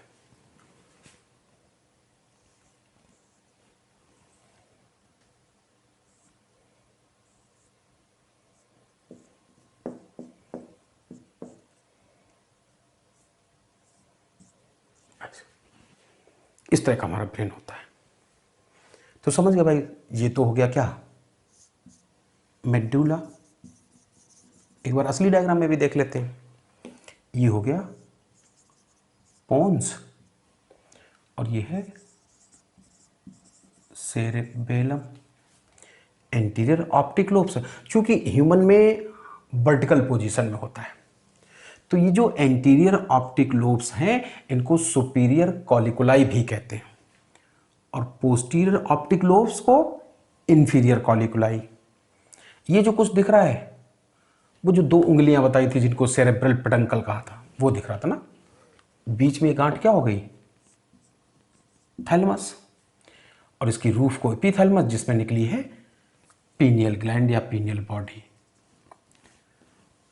आगे की तरफ यहां पर बिल्कुल किताब जैसा तो नहीं बन पाया डायग्राम, ये कुछ गांठ जैसी दिख रही ना, वो जो अभी हमने तुम्हें ब्रेन आलू से बना के दिखाया था, पैरासील की फ्लोर में हमने आगे की तरफ गांठ बताई थी, क्या कहा था, कॉर्पस स्ट्रिएटम। थोड़ी देर के लिए इसको थोड़ा सा डार्क कर लें तो अच्छा दिखाई देगा, और ऐसा लगता है ये है फ्लोर, डायंसेफ्लॉन की फ्लोर, तो इसको कहते थे हाइपोथैलेमस। और यहां से निकलने वाली ग्लैंड का नाम अभी हमने बताया था थोड़ी देर पहले, क्या नाम था, पिट्यूटरी ग्लैंड। तो ये बना दी पिट्यूटरी ग्लैंड। ठीक, पीछे कुछ हाइपोथैलेमस में और छोटी सी विदाउट स्टॉक एक स्ट्रक्चर निकली रहती है, ज़्यादा वैसे जानने की जरूरत नहीं, इसको कहा जाता है मैमिलरी बॉडी। तो इस तरह का हमारा असली ब्रेन दिखाई देता है। जरा इस ब्रेन को हम कंपेयर करें तो देखो जी, अंग्रेजी के किस अक्षर जैसा दिखाई देता है, टी के आकार का दिखाई देता है। अगर हम थोड़ा सा एक पेन से बना दें, ये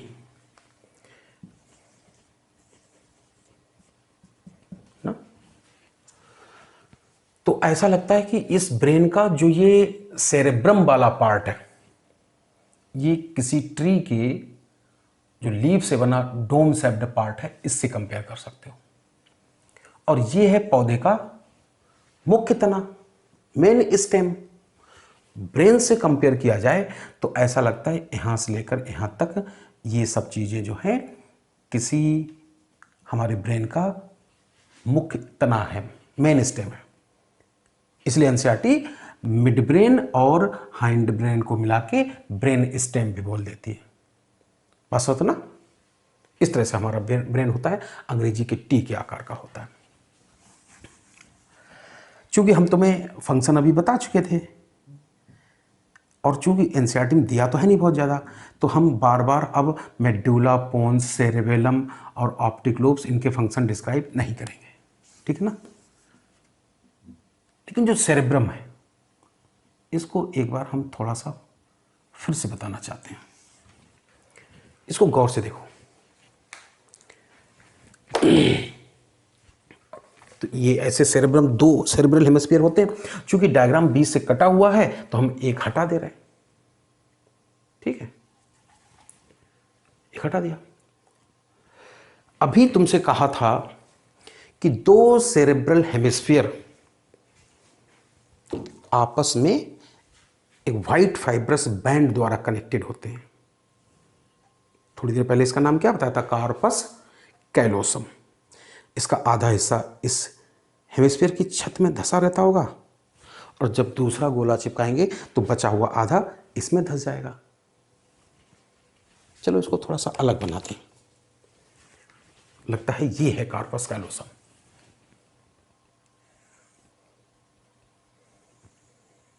ऐसे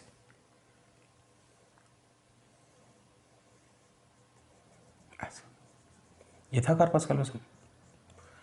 अलग बात है कि पूरे कार्पस कैलोसम की जरूरत नहीं है, फिर भी थोड़ा सा सुन सकते हो कि 3 पार्ट कर दिए जाते हैं।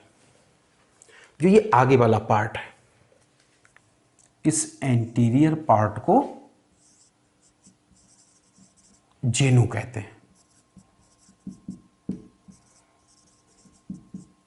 एंटीरियर पार्ट को जेनू कहते हैं। और जो मेजर पार्ट है, मिडिल पार्ट, इसको बॉडी कह दिया जाता है।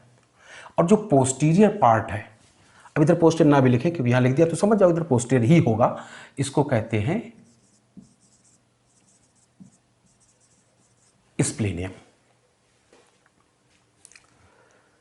तो इस तरह से ये धसा होगा प्रत्येक हेमिस्फीयर के रूप में। इसी कार्पस कैलोसम से एक ऐसे मेम्ब्रेन लटकती रहती है।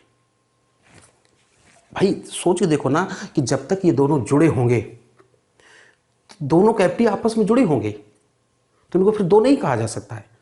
अब हम बोले देखो यहां से लेकर वहां तक कितने सुंदर 2 कमरे हैं, तो पागल होगा क्या? हमें तो यहां से यहां तक एक कमरा दिखाई दे रहा। लेकिन सोचो यहां से यहां अगर हम लकड़ी से पार्टीशन कर दें, तब कह सकते हो कि एक कमरा इस तरफ है और एक पार्टीशन के उस तरफ है। तो ये जो कार्पस कैलोसम होता है, इसके रूप से ऐसे एक पर्दा लटकता रहता है। तो जब ये दोनों हेमिस्फीयर आपस में जुड़े होते हैं तो ये पर्दा ऐसा लगता है इन दोनों कैविटीज को सेपरेट करने की कोशिश करता है।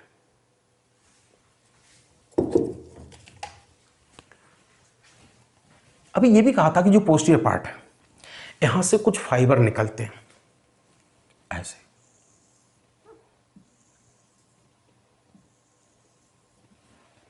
इनको कहा जाता है, इन फाइबर को कहा जाता है फॉर्निक्स। तो इसी कार्पस कैलोसम की रूप से ही वो कागज जो दिखाया था वो लटकता रहता है। चलो इस डायग्राम में बना दें ऐसे, जो कि 2 पैरासील को सेपरेट करने की कोशिश करता था।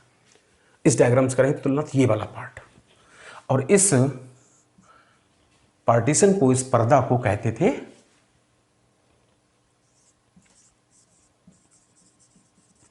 सेप्टम पेल्यूसिडम।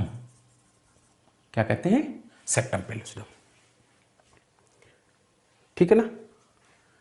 इस तरह से हमारा सेरेब्रल हेमिस्फीयर आपस में कार्पस कैलोसम से जुड़े रहते थे। एक छोटी सी बात और बताएं, क्योंकि बाकी के फंक्शन तो बता ही चुके, उससे ज्यादा सिलेबस में है भी नहीं। थोड़ा ये जो सेरेब्रल हेमिस्फीयर है, अब 2 पे पढ़ा दे चाहे 1 पे पढ़ा दे, ऐसे होंगे तो तुम्हें हम पहले कोई एक दिखाते हैं। याद रहे जब 20 से काट के दिखाएंगे तो ये अंदर साइड से दिखेगा, इसके अंदर कैविटी दिखेगी। लेकिन अभी हम जो डायग्राम दिखाने जा रहे हैं वो इस वाले दिखाने जा रहे हैं, अर्थात हेमिस्फीयर का आउटर सरफेस दिखाने जा रहे हैं। किसी भी हेमिस्फीयर का, मान लो ये है कोई हेमिस्फीयर, सेरेब्रल हेमिस्फीयर, ये सबसे पहले प्रत्येक हेमिस्फीयर को 4 भागों में बांट दिया जाता है। जैसे हम तुमसे पूछे यहां पे कितनी उंगलियां हैं? 4। कैसे पता चल गया? भाई किसी भी 2 उंगली के बीच में ये खांच पाई जाती है। ये इससे पता चला कि ये अलग है, ये अलग है, ये अलग, ये अलग है। तो ऐसे ही यहां पर खांच पाई जाएगी। एक खांच होती है यहां पर, ऐसे नाम होता है सेंट्रल सल्कस, और एक पीछे की तरफ होती है ये, और एक ये साइड से होती है ऐसे। दायां बाएं को लेटरल कहते हैं, तो इस वाली खांच को कहते हैं लेटरल सल्कस। तो इसकी वजह से जो ये पार्ट होता है, इस पार्ट को कहते हैं टेम्पोरल लोब।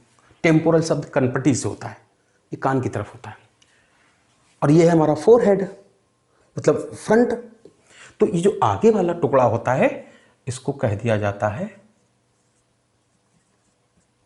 फ्रंटल लोब, और ये वाला पोर्शन है, इसको कहते हैं पैराइटल लोब। और सबसे आखिरी पोर्शन है, इस वाले पोर्शन का नाम होता है ऑक्सीपिटल लोब। तो इन दोनों के बीच में जो खांच है ना, इसी से इसका नाम पता चल जाता है, ये पैराइटल और ऑक्सीपिटल लोब के बीच में है, इसलिए इस खांच का नाम होता है पैराइटो ऑक्सीपिटल सल्कस।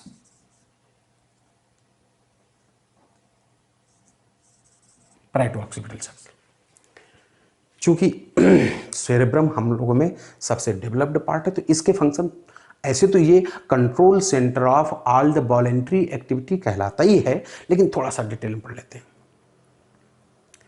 तो हमने 4 भागों में बांटा, ठीक है। अब ध्यान करो, थोड़ी देर पहले क्या कहा था कि पूरा ब्रेन नर्व सेल का बना होता है, और ब्रेन में जहां पर सेल बॉडीज होती हैं, वो वाला द्रव्य किस कलर का दिखता है? डार्क कलर का, ग्रे कलर का, उसको कहते थे ग्रे मैटर।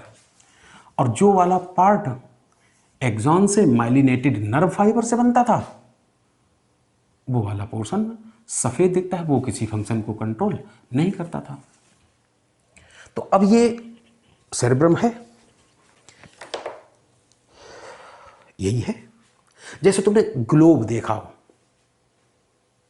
ग्लोब देखा हो तो ऐसा लगता है कोई गेंद है और उसके ऊपर कागज चिपका होता है, उसी को नीला पीला हरा कर दिया जाता है, जिससे मेंशन हो जाता है कि कहां पे इंडिया है, कहां पे पाकिस्तान, कहां पे बांग्लादेश।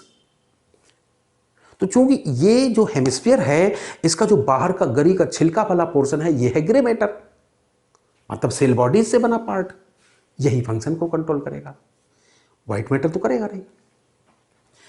तो ये जो ग्रे मैटर होता है, फंक्शन के आधार पर इसको तमाम सारे एरियाज में बांट दिया जाता है। जैसे 2-4 हम कुछ बताते हैं। सेंट्रल सल्कस के जस्ट पीछे ये जो पैराइटल लोब होता है, यहां पर ये कुछ एरिया ऐसा होता है जहां से सूचना हमेशा अंदर की तरफ आती है, सनसनीखेज खबर अंदर की तरफ आती है। इस एरिया का नाम होता है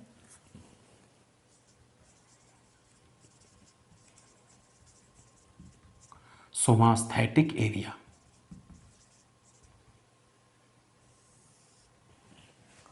तो ये निशान ही पर्याप्त है। अगर सेंसेशन अंदर की तरफ आ रहा है तो समझ जाना ये एक प्रकार का सेंसरी एरिया है, इस सूचनाओं को रिसीव करेगा। यहां पर ज्यादातर टच, पेन, टेम्परेचर, वाइब्रेशंस, इस तरह की सूचनाएं आती हैं। तो टच पेन, टेम्परेचर, वाइब्रेशन, अगर हमने तुम्हारे हाथ पे कहीं आलपिन चुभोई है तो वो दर्द की सूचना ब्रेन के इसी पार्ट में आएगी। ठीक है ना, एक प्रकार का सेंसरी एरिया है। इस सेंट्रल सल्कस के सामने दूसरे कलर से बना दे, चलो ये कुछ ऐसा भी एरिया होता है। ये मत भूलना, ये गरी के छिलके वाले पार्ट के हम निशान, उस पर निशान लगा रहे हैं। यहां से ऑर्डर निकल के हमेशा बाहर को जाता है। ये ऑर्डर मोटर, तो ये एक प्रकार का मोटर एरिया है।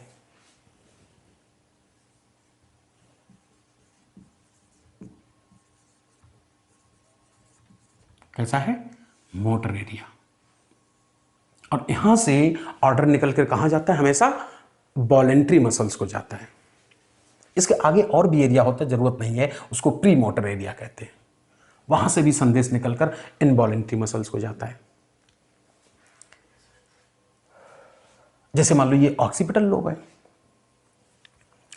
तो यहां पर मान लो हमने डायग्राम बना दिया, ये गरी के छिलके का कुछ पोर्शन कलर कर दिया। आंख से संदेश हमेशा यहां आता है। सनसनीखेज खबर यहां आती है कि मालिक आंख के सामने बिल्ली खड़ी, क्या कहोगे इसको? Visual area. कोई बताए, अच्छा ये सेंसरी एरिया हुआ कि मोटर एरिया? तो सनसनीखेज खबर अंदर आ रही, इसलिए ये होगा सेंसरी एरिया। अच्छा, अभी थोड़ा सेंसरी एरिया पहले बता दें। कान यहीं कहीं और साइड में, इधर भी है, इधर भी है। और हेमिस्फीयर का ये ऐसा लगता है ये बाहर साइड का पोर्शन है, लेटरल लोब है, तो जिसको भी टेम्पोरल लोब कहा था।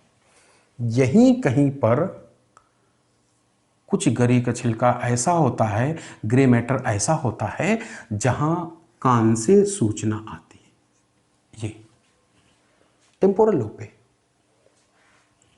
क्या नाम होना चाहिए? Auditory area. कान ने कुछ भी सुना, संदेश यहां आएगा। जैसे हमारी टंग स्वाद बताती है भाई, वो साल्टी टेस्ट को बताती है, या सार को बताती है, बिटर को बताती है। तो टंग पे मान लो हमने चीनी रखी, तो वो जो क्रिस्टल रखा है वो फिटकरी का है कि चीनी का है, तो वहां से संदेश निकलकर यहां आता है, ये पैराइटल लोब पे। ये जगह नहीं है, कहो तो थोड़ा सा लिख दें। तो ये जो पैराइटल लोब पर होता है, ये स्वाद बताने वाला होता है, चाहे तो टेस्ट एरिया कह दो, और चूंकि सेंसेशन इधर को आएगा इसलिए ये भी एक प्रकार का सेंसरी एरिया हुआ। चाहो तो टेस्ट एरिया कह दो, चाहे तो इसको कह दो गस्टेटरी एरिया। चलो दूर लिख दें।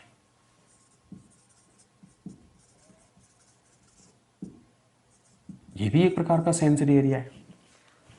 ठीक, ये जो सेंसरी एरियाज होते हैं, इन्हीं के आसपास, जैसे आंख से सेंसेशन आया, विजुअल एरिया, तो इसके आसपास का जो इलाका है, एरिया है, ये विजुअल एसोसिएशन एरिया कहलाएगा। इसी तरह जैसे मान लो ये जो आसपास की जगह है, ये इस सेंसरी एरिया का एसोसिएशन एरिया कहलाता है। जैसे ऑडिटरी एरिया है ना, तो इसके पास अभी और भी तो गरी का छिलका होगा, तो इसके आसपास का एरिया कहलाएगा ऑडिटरी एसोसिएशन एरिया। जैसे ये पैराइटल लोब है, यहां पर हम बना दें डायग्राम, ऐसे ही बना दिया।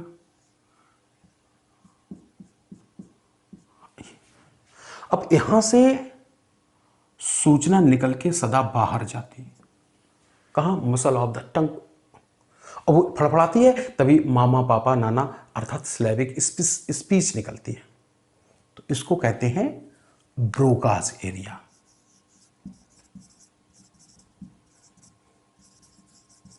ये एक प्रकार का मोटर एरिया है, यहां से ऑर्डर बाहर जा रहा। बात समझते ना? इस तरह से तमाम सारे एरियाज होते हैं।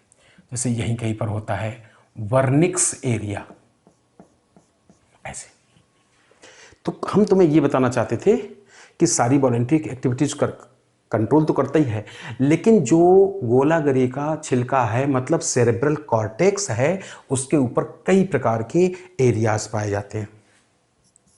कौन कौन से? कुछ सेंसरी एरियाज होते हैं, कुछ मोटर एरियाज होते हैं ना, और इनके बीच में कुछ होते हैं एसोसिएशन एरियाज। तो समझ पाए कैसे काम करते होंगे। सबसे पहले किसी भी सेंसरी ऑर्गन से, संवेदांग से, भाई हमारी नाक, टंग, आंख, कान, यही तो सेंसरी ऑर्गन है। तो सबसे, या स्किन भी तो अपने आप में एक सेंसरी ऑर्गन है। तो सबसे पहले इनपुट आता है सेंसरी एरिया के पास। ये सेंसरी एरिया सूचना देता है मोटर एरिया को। मोटर एरिया इस इनपुट की एनालिसिस करता है और जरूरत पड़ जाए तो भविष्य के लिए याददाश्त बनाए रखता है, मेमोरी याद रखता है। बस तो ना कि कोई बोले एप्पल तो वो समझ जाता है कि कैसा पहली बार दिखाया गया था। ये मेमोरी के लिए काम करता है, कम्युनिकेशन के लिए काम करता है, एनालिसिस करता है किसी इनपुट की, और फिर ये इसको संदेश भेज देता है और ये फिर किसी अंग तक ऑर्डर रिलीज कर देता है।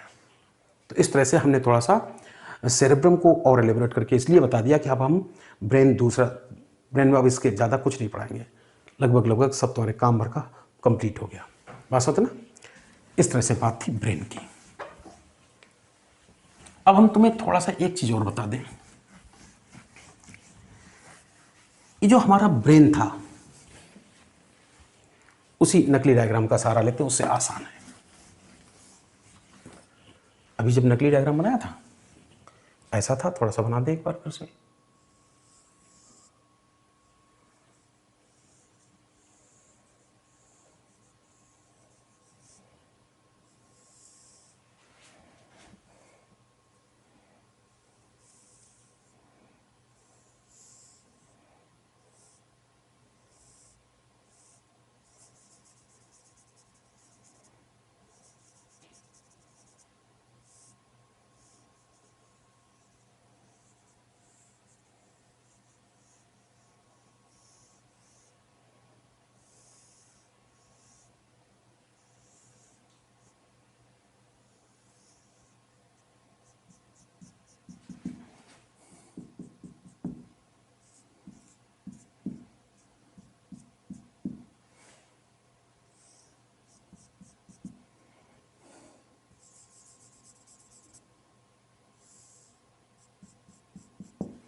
एक्चुअली ये जो डायग्राम होता है, हम लोग जल्दबाजी में जो ब्रेन पढ़ते हैं ना, तो fore brain, mid brain, hind brain, ये ऐसा लगता है एनाटॉमिकल क्लासिफिकेशन होता है। कभी कभी फंक्शन के हिसाब से ऐसे ही बांट दिया जाता था।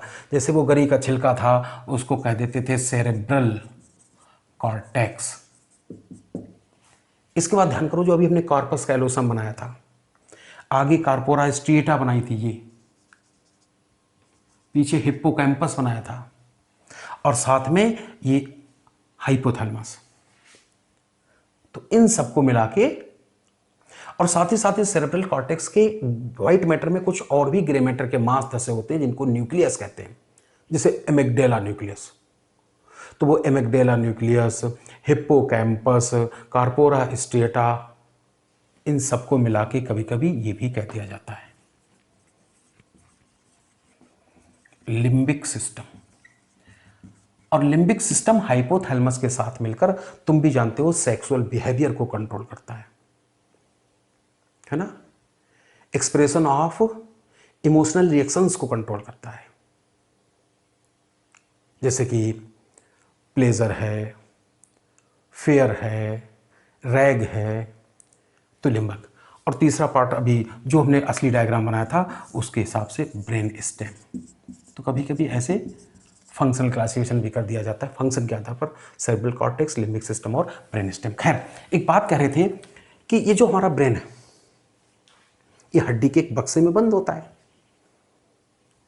क्या नाम था, ब्रेन बॉक्स। चलो थोड़ा सा दिखा दे। अब भाई नकली डायग्राम है तो जैसा ब्रेन वैसा बॉक्स होगा।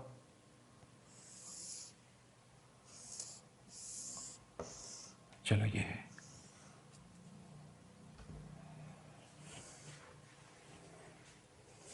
इसी में रखा है। और इस ब्रेन बॉक्स को कहा था क्रेनियम। लेकिन तुमने देखा हो कि सपेरा भी अपने सांप को अगर डलिया में बिठाता है तो पहले चादर बिछा देता ना। तो भगवान ने क्या किया, इस बोन पे अंदर साइड से कुछ मेम्ब्रेन्स चिपका रखी है। उनमें से एक मेम्ब्रेन तो स्वयं बोन के, ब्रेन बॉक्स के इनर सरफेस पर ऐसे चिपकी होती है, ये ऐसे पूरे में होती है।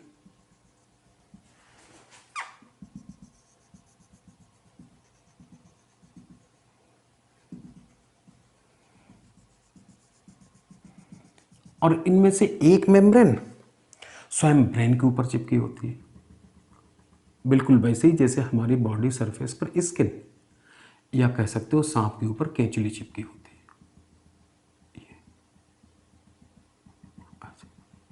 ऐसे पूरे में होती होगी, हमने थोड़े में बना दी। और एक इन दोनों के बीच में भी होती है ऐसे, ये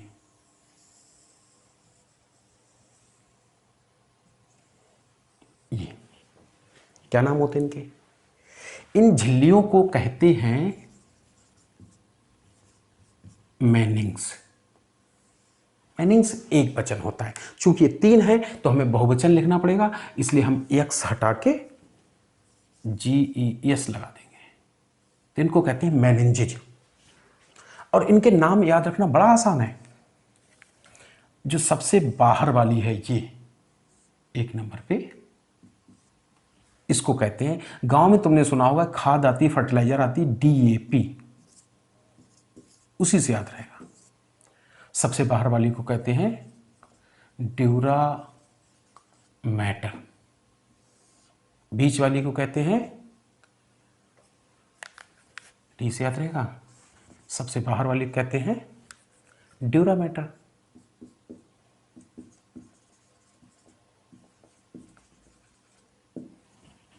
इसकी स्पेलिंग में सिंगल टी ही बनता है, क्योंकि ये मैटर माने द्रव्य नहीं है। जो मैटर माने द्रव्य होता है उसमें डबल टी बनता है, ड्यूरा मैटर।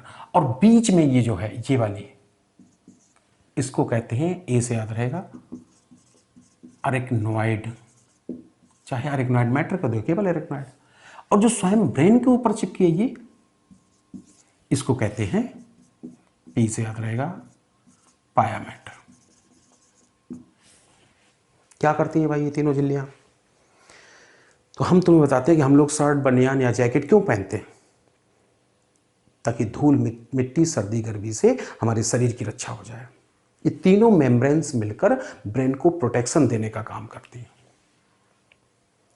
लेकिन हम तुम्हें एक बात बताते हैं कि जैसे मान लो ये जो ब्रेन है ये पूरे शरीर का मालिक है, गवर्नर है, पूरे साम्राज्य की मालकिन मान लो, इसको रानी मान लो, और ये है सुरक्षा देने वाले चौकीदार।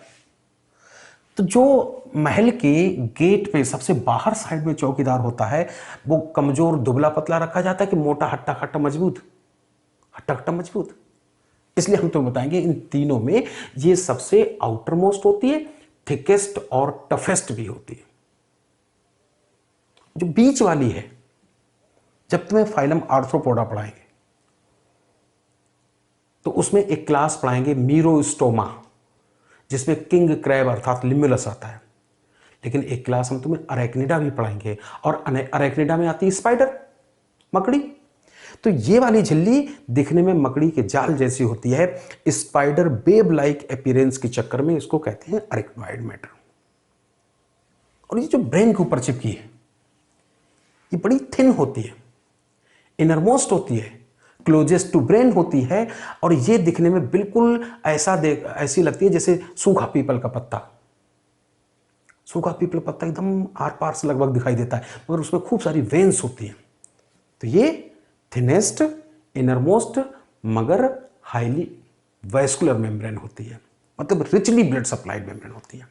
इस तरह से तीन तीन मेम्ब्रेन होती हैं, और जिनको मेनिंजेस कहते हैं।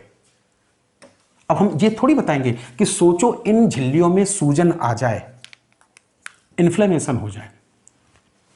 अब इन्फ्लेमेशन कोई कारण हो सकता है, बैक्टीरियल इन्फेक्शन हो सकता है, वायरल इन्फेक्शन हो सकता है, तो कंडीशन को क्या कहेंगे? तो कहा तो था कि स्पेलिंग में आइटिस लगा दो, कंडीशन कहलाएगी मेनिंजाइटिस। बात समझो ना। इस तरह से तीन तीन मेम्ब्रेन होती है, झिल्लियां होती हैं। बात ये कह रहे थे कि जो पाया मैटर है, ये ब्रेन के ऊपर तो चिपकी ही है और हाईली वैस्कुलर भी है।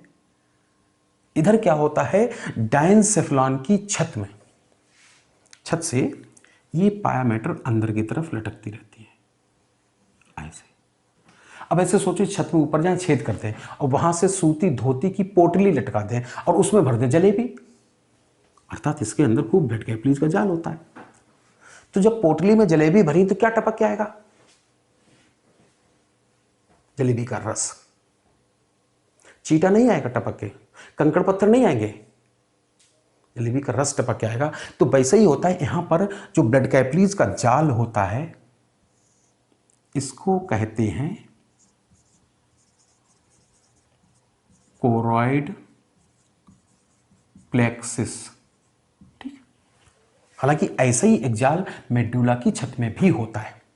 जब वो भी बनाएंगे तो फिर इसको एंटीरियर कोरॉइड प्लेक्सिस, यहां पर पोस्टीरियर कोरॉइड प्लेक्सिस कर देंगे। और इनमें जो ब्लड कैपिलरीज हैं, उनसे ब्लड का कुछ अंश छन छन कर यहां आता रहता है। ऐसी प्रत्येक वो चीज छन के आती है जो ब्लड में डिजॉल्व स्टेट में पाई जाती है। जैसे ग्लूकोज छन के आएगा, ऑक्सीजन छन के आएगी, मिनरल्स आएंगे, हार्मोन्स आएंगे, और बीसी डब्ल्यूबीसी प्लेटलेट्स नहीं आएगी। इस तरह से ये, और इसी फ्लूइड का नाम होता है सीएसएफ। क्या नाम होता है? सीएसएफ। पूरा नाम सेरेब्रो स्पाइनल फ्लूइड। ठीक है ना? तो पूरे में भरा रहता है सीएसएफ। और ये सीएसएफ ही है जिसमें मौजूद ग्लूकोज को नर्व सेल एनर्जी बनाने के लिए लेती है। ये सीएसएफ से ही नर्व सेल ऑक्सीजन लेती है। सीएसएफ में ही मेटाबॉलिज्म के दौरान बनी कार्बन डाइऑक्साइड रिलीज कर देती है। इसका मतलब ये हुआ कि लगातार ग्लूकोज और ऑक्सीजन की सप्लाई हो, इसलिए नया सीएसएफ आना जरूरी है। CO2 और अदर वेस्ट प्रोडक्ट चूंकि इसमें ऐड होते रहते हैं, इसलिए पुराना सीएसएफ यहां से हटना जरूरी है। बात समझते ना? हम तुम्हें एक बात बताते हैं कि शरीर का कोई भी खोखला अंग, कोई भी ट्यूबुलर ऑर्गन, जिसमें किसी चीज को एक निश्चित दिशा में भेजना हो, जैसे रेस्पिरेटरी ट्रैक्ट है, यहां म्यूकस को पीछे भेजने का काम होता है। फैलोपियन ट्यूब में जाइगोट को यूट्रस की तरफ भेजने का काम होता है। तो ऐसा कोई भी ट्यूबुलर ऑर्गन जहां किसी चीज को एक निश्चित दिशा में भेजना हो, भगवान उसकी इनर लाइनिंग हमेशा सिलिएटेड बनाते हैं। तो ऐसा यहां पर भी भगवान ने किया। ये जो ब्रेन की कैविटीज है, इसकी इनर लाइनिंग इस तरह से भगवान ने सिलिएटेड बनाई। ऐसा पूरे में होता है, हमने थोड़े से बना दिया। इन सेल्स पे सिलिया पाए जाते हैं ऐसे। और इस इनर लाइनिंग को कहते हैं एपेंडाइमा, चाहे तो एपेंडाइमा कह दो या एपेंडाइमल एपिथेलियम, जो एक प्रकार की सिलिएटेड एपिथेलियम है। और जब इसके सिलिया ऐसे बीट करते हैं, फड़फड़ाते हैं, तो यहां का CSF पीछे की तरफ पुश कर दिया जाता है। इधर ये जो मेडुला होता है, इसकी दीवार में 3 छेद होते हैं। इस डायग्राम में चूंकि 2 डायमेंशनल डायग्राम है, तो यहां तो एक ही दिखाई देगा। अगर तुम्हें हम आलू से बना हुआ दिखाएं, जैसे ये हमने कल बनाया था मेडुला, तो बीच से कटा हुआ है। अगर आलू का पूरा दिखाएं तो इसकी रूफ में 3 छेद होते हैं। ऐसे नहीं दिखेंगे तो हम इनमें ऐसा करते हैं, माचिस की तीलियां गाड़ देते हैं ताकि तुमको दूर से महसूस हो जाए। एक तो ये बीचों बीच में छेद है, ये एक इस तरफ है राइट साइड में, एक ये लेफ्ट साइड में। ऐसे 3 पोर होते हैं। और इन छेदों का संबंध अंदर की बात बताएं तो ये कैविटी से ही होता है, मेटासील से ही होता है। जो मिडिल वाला छेद होता है, एम से मिडिल, एम से इसकी स्पेलिंग भी होती है मेगेंडी, इसको कहते हैं फोरामेन मेगेंडी। और दाईं बाईं तरफ होते हैं, राइट और लेफ्ट को लेटरल कहते हैं। तो इनकी स्पेलिंग भी लेटरल, अर्थात इनकी स्पेलिंग भी एल से है। इनको कहते हैं फोरामेन लस्का, LUSCHKA, फोरामेन लस्का कहते हैं। तो इस तरह से ये 3 फोरामेन हैं। अब इसमें कैसे बनाए, तो हम थोड़ा ऐसे नकली से बनाए दे रहे हैं। ऐसा लगता है ये बीच में रहा होगा और एक ये किनारे है, एक ही किनारे। इन्हीं से ये किनारे किनारे वाले हैं, इनका नाम था फोरामेन लस्का। और मिडिल वाला था, इसका नाम था फोरामेन मेगेंडी।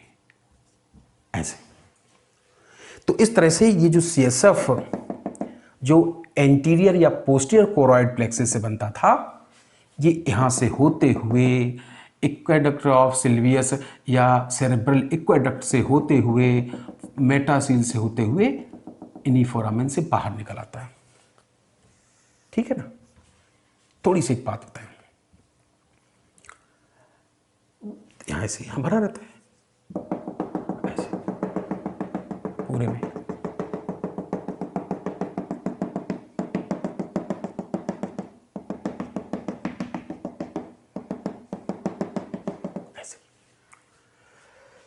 हम तुम्हें एक बात बताएं कि जैसे हम ड्रिल मशीन से छेद करें और अंदर की तरफ जाएं, जैसे ब्रेन में छेद, स्कल में छेद होगा तो हमारा ड्रिल यहाँ तक आ जाएगी। ये जो जगह है ऐसा लगता है ड्यूरामीटर के नीचे है। इस खाली जगह को सब ड्यूरल स्पेस कहते हैं। ठीक, इसमें तो पानी जैसा फ्लूइड भरा होता है, सीरस फ्लूइड भरा होता है। क्योंकि ये ठहरी अरेक्नोइड, तो ये जो खाली जगह है ये अरेक्नोइड के नीचे है। क्या नाम होना चाहिए इसका भाई? सुप्रा माने ऊपर, सब माने नीचे। इसका नाम होना चाहिए सब अरेक्नोइडल स्पेस। और इसमें स्वयं ये CSF ही भरा होता है। तो CSF के लिए यही कहा जाता है कि ये ऐसा फ्लूइड होता है जो in and outside the brain भरा होता है। ठीक है ना। 2-4 पॉइंट जान लें। कभी कभी तो इसको कहते हैं also known as tissue fluid of the brain. इसको tissue fluid of the brain कहते हैं। और इसका जो केमिकल कंपोजिशन होता है वो लगभग ऐसा होता है, लिम्फ लाइक होता है। सर्कुलेटरी सिस्टम में बताएंगे। और हमारे पूरे ब्रेन में अबाउट 140 ml CSF भरा होता है। फंक्शन इसका क्या है तुम ऑलरेडी समझ चुके हो। CSF क्या करता है तुम समझ चुके। क्या? एक तो न्यूट्रिएंट सप्लाई देता है ब्रेन को, दूसरा रिमूवल ऑफ वेस्ट प्रोडक्ट करता है, तीसरा गैसेस एक्सचेंज भी एक तरह से देखा जा करता है, O2 को लाता है, CO2 को ले जाता है। और इन सबसे बड़ी बात ये भी है कि हम तुमसे कहते हैं कि सोचो तुम्हारे बैग में तरबूज रखा है, खरबूजा रखा है, और हम घूंसा मारे तो खरबूजा फूट जाएगा। लेकिन अगर पानी भरी बाल्टी में खरबूजा डाल दें और फिर इस बाल्टी की दीवार में घूंसा मारें, बताओ ये खरबूजा फूटेगा कि नहीं फूटेगा? नहीं फूटेगा। क्यों? क्योंकि ये जर्क खरबूजा तक पहुंचेगा नहीं। यही होता है कि कई बार स्कूल टीचर ऐसे टिप्पी मार देते हैं, तो हम तो बताएं ये जो CSF है ये ऐसा लगता है पानी से भरे गद्दा का काम करता है, वाटर कुशन का काम करता है, अर्थात ये एक्सटर्नल जर्क ब्रेन तक पहुंचने से रोक देता है। बात समझो ना? इस तरह से आज पूरा ब्रेन तुम्हारे लिए खत्म हो गया। इससे ज़्यादा अब हम एक एक पार्ट को दोबारा डिस्क्राइब इसलिए नहीं करेंगे कि NCERT में बहुत ज़्यादा दिया नहीं है। जो हमने बताया इससे तुम्हारा काम अच्छे से चल जाएगा, ठीक है ना? तो CSF भी हो गया, मेनिंजेस हो गया, पूरा ब्रेन, ब्रेन के पार्ट और फंक्शन। अब नेक्स्ट लेक्चर में हम लोग डायरेक्ट पढ़ेंगे स्पाइनल कार्ड।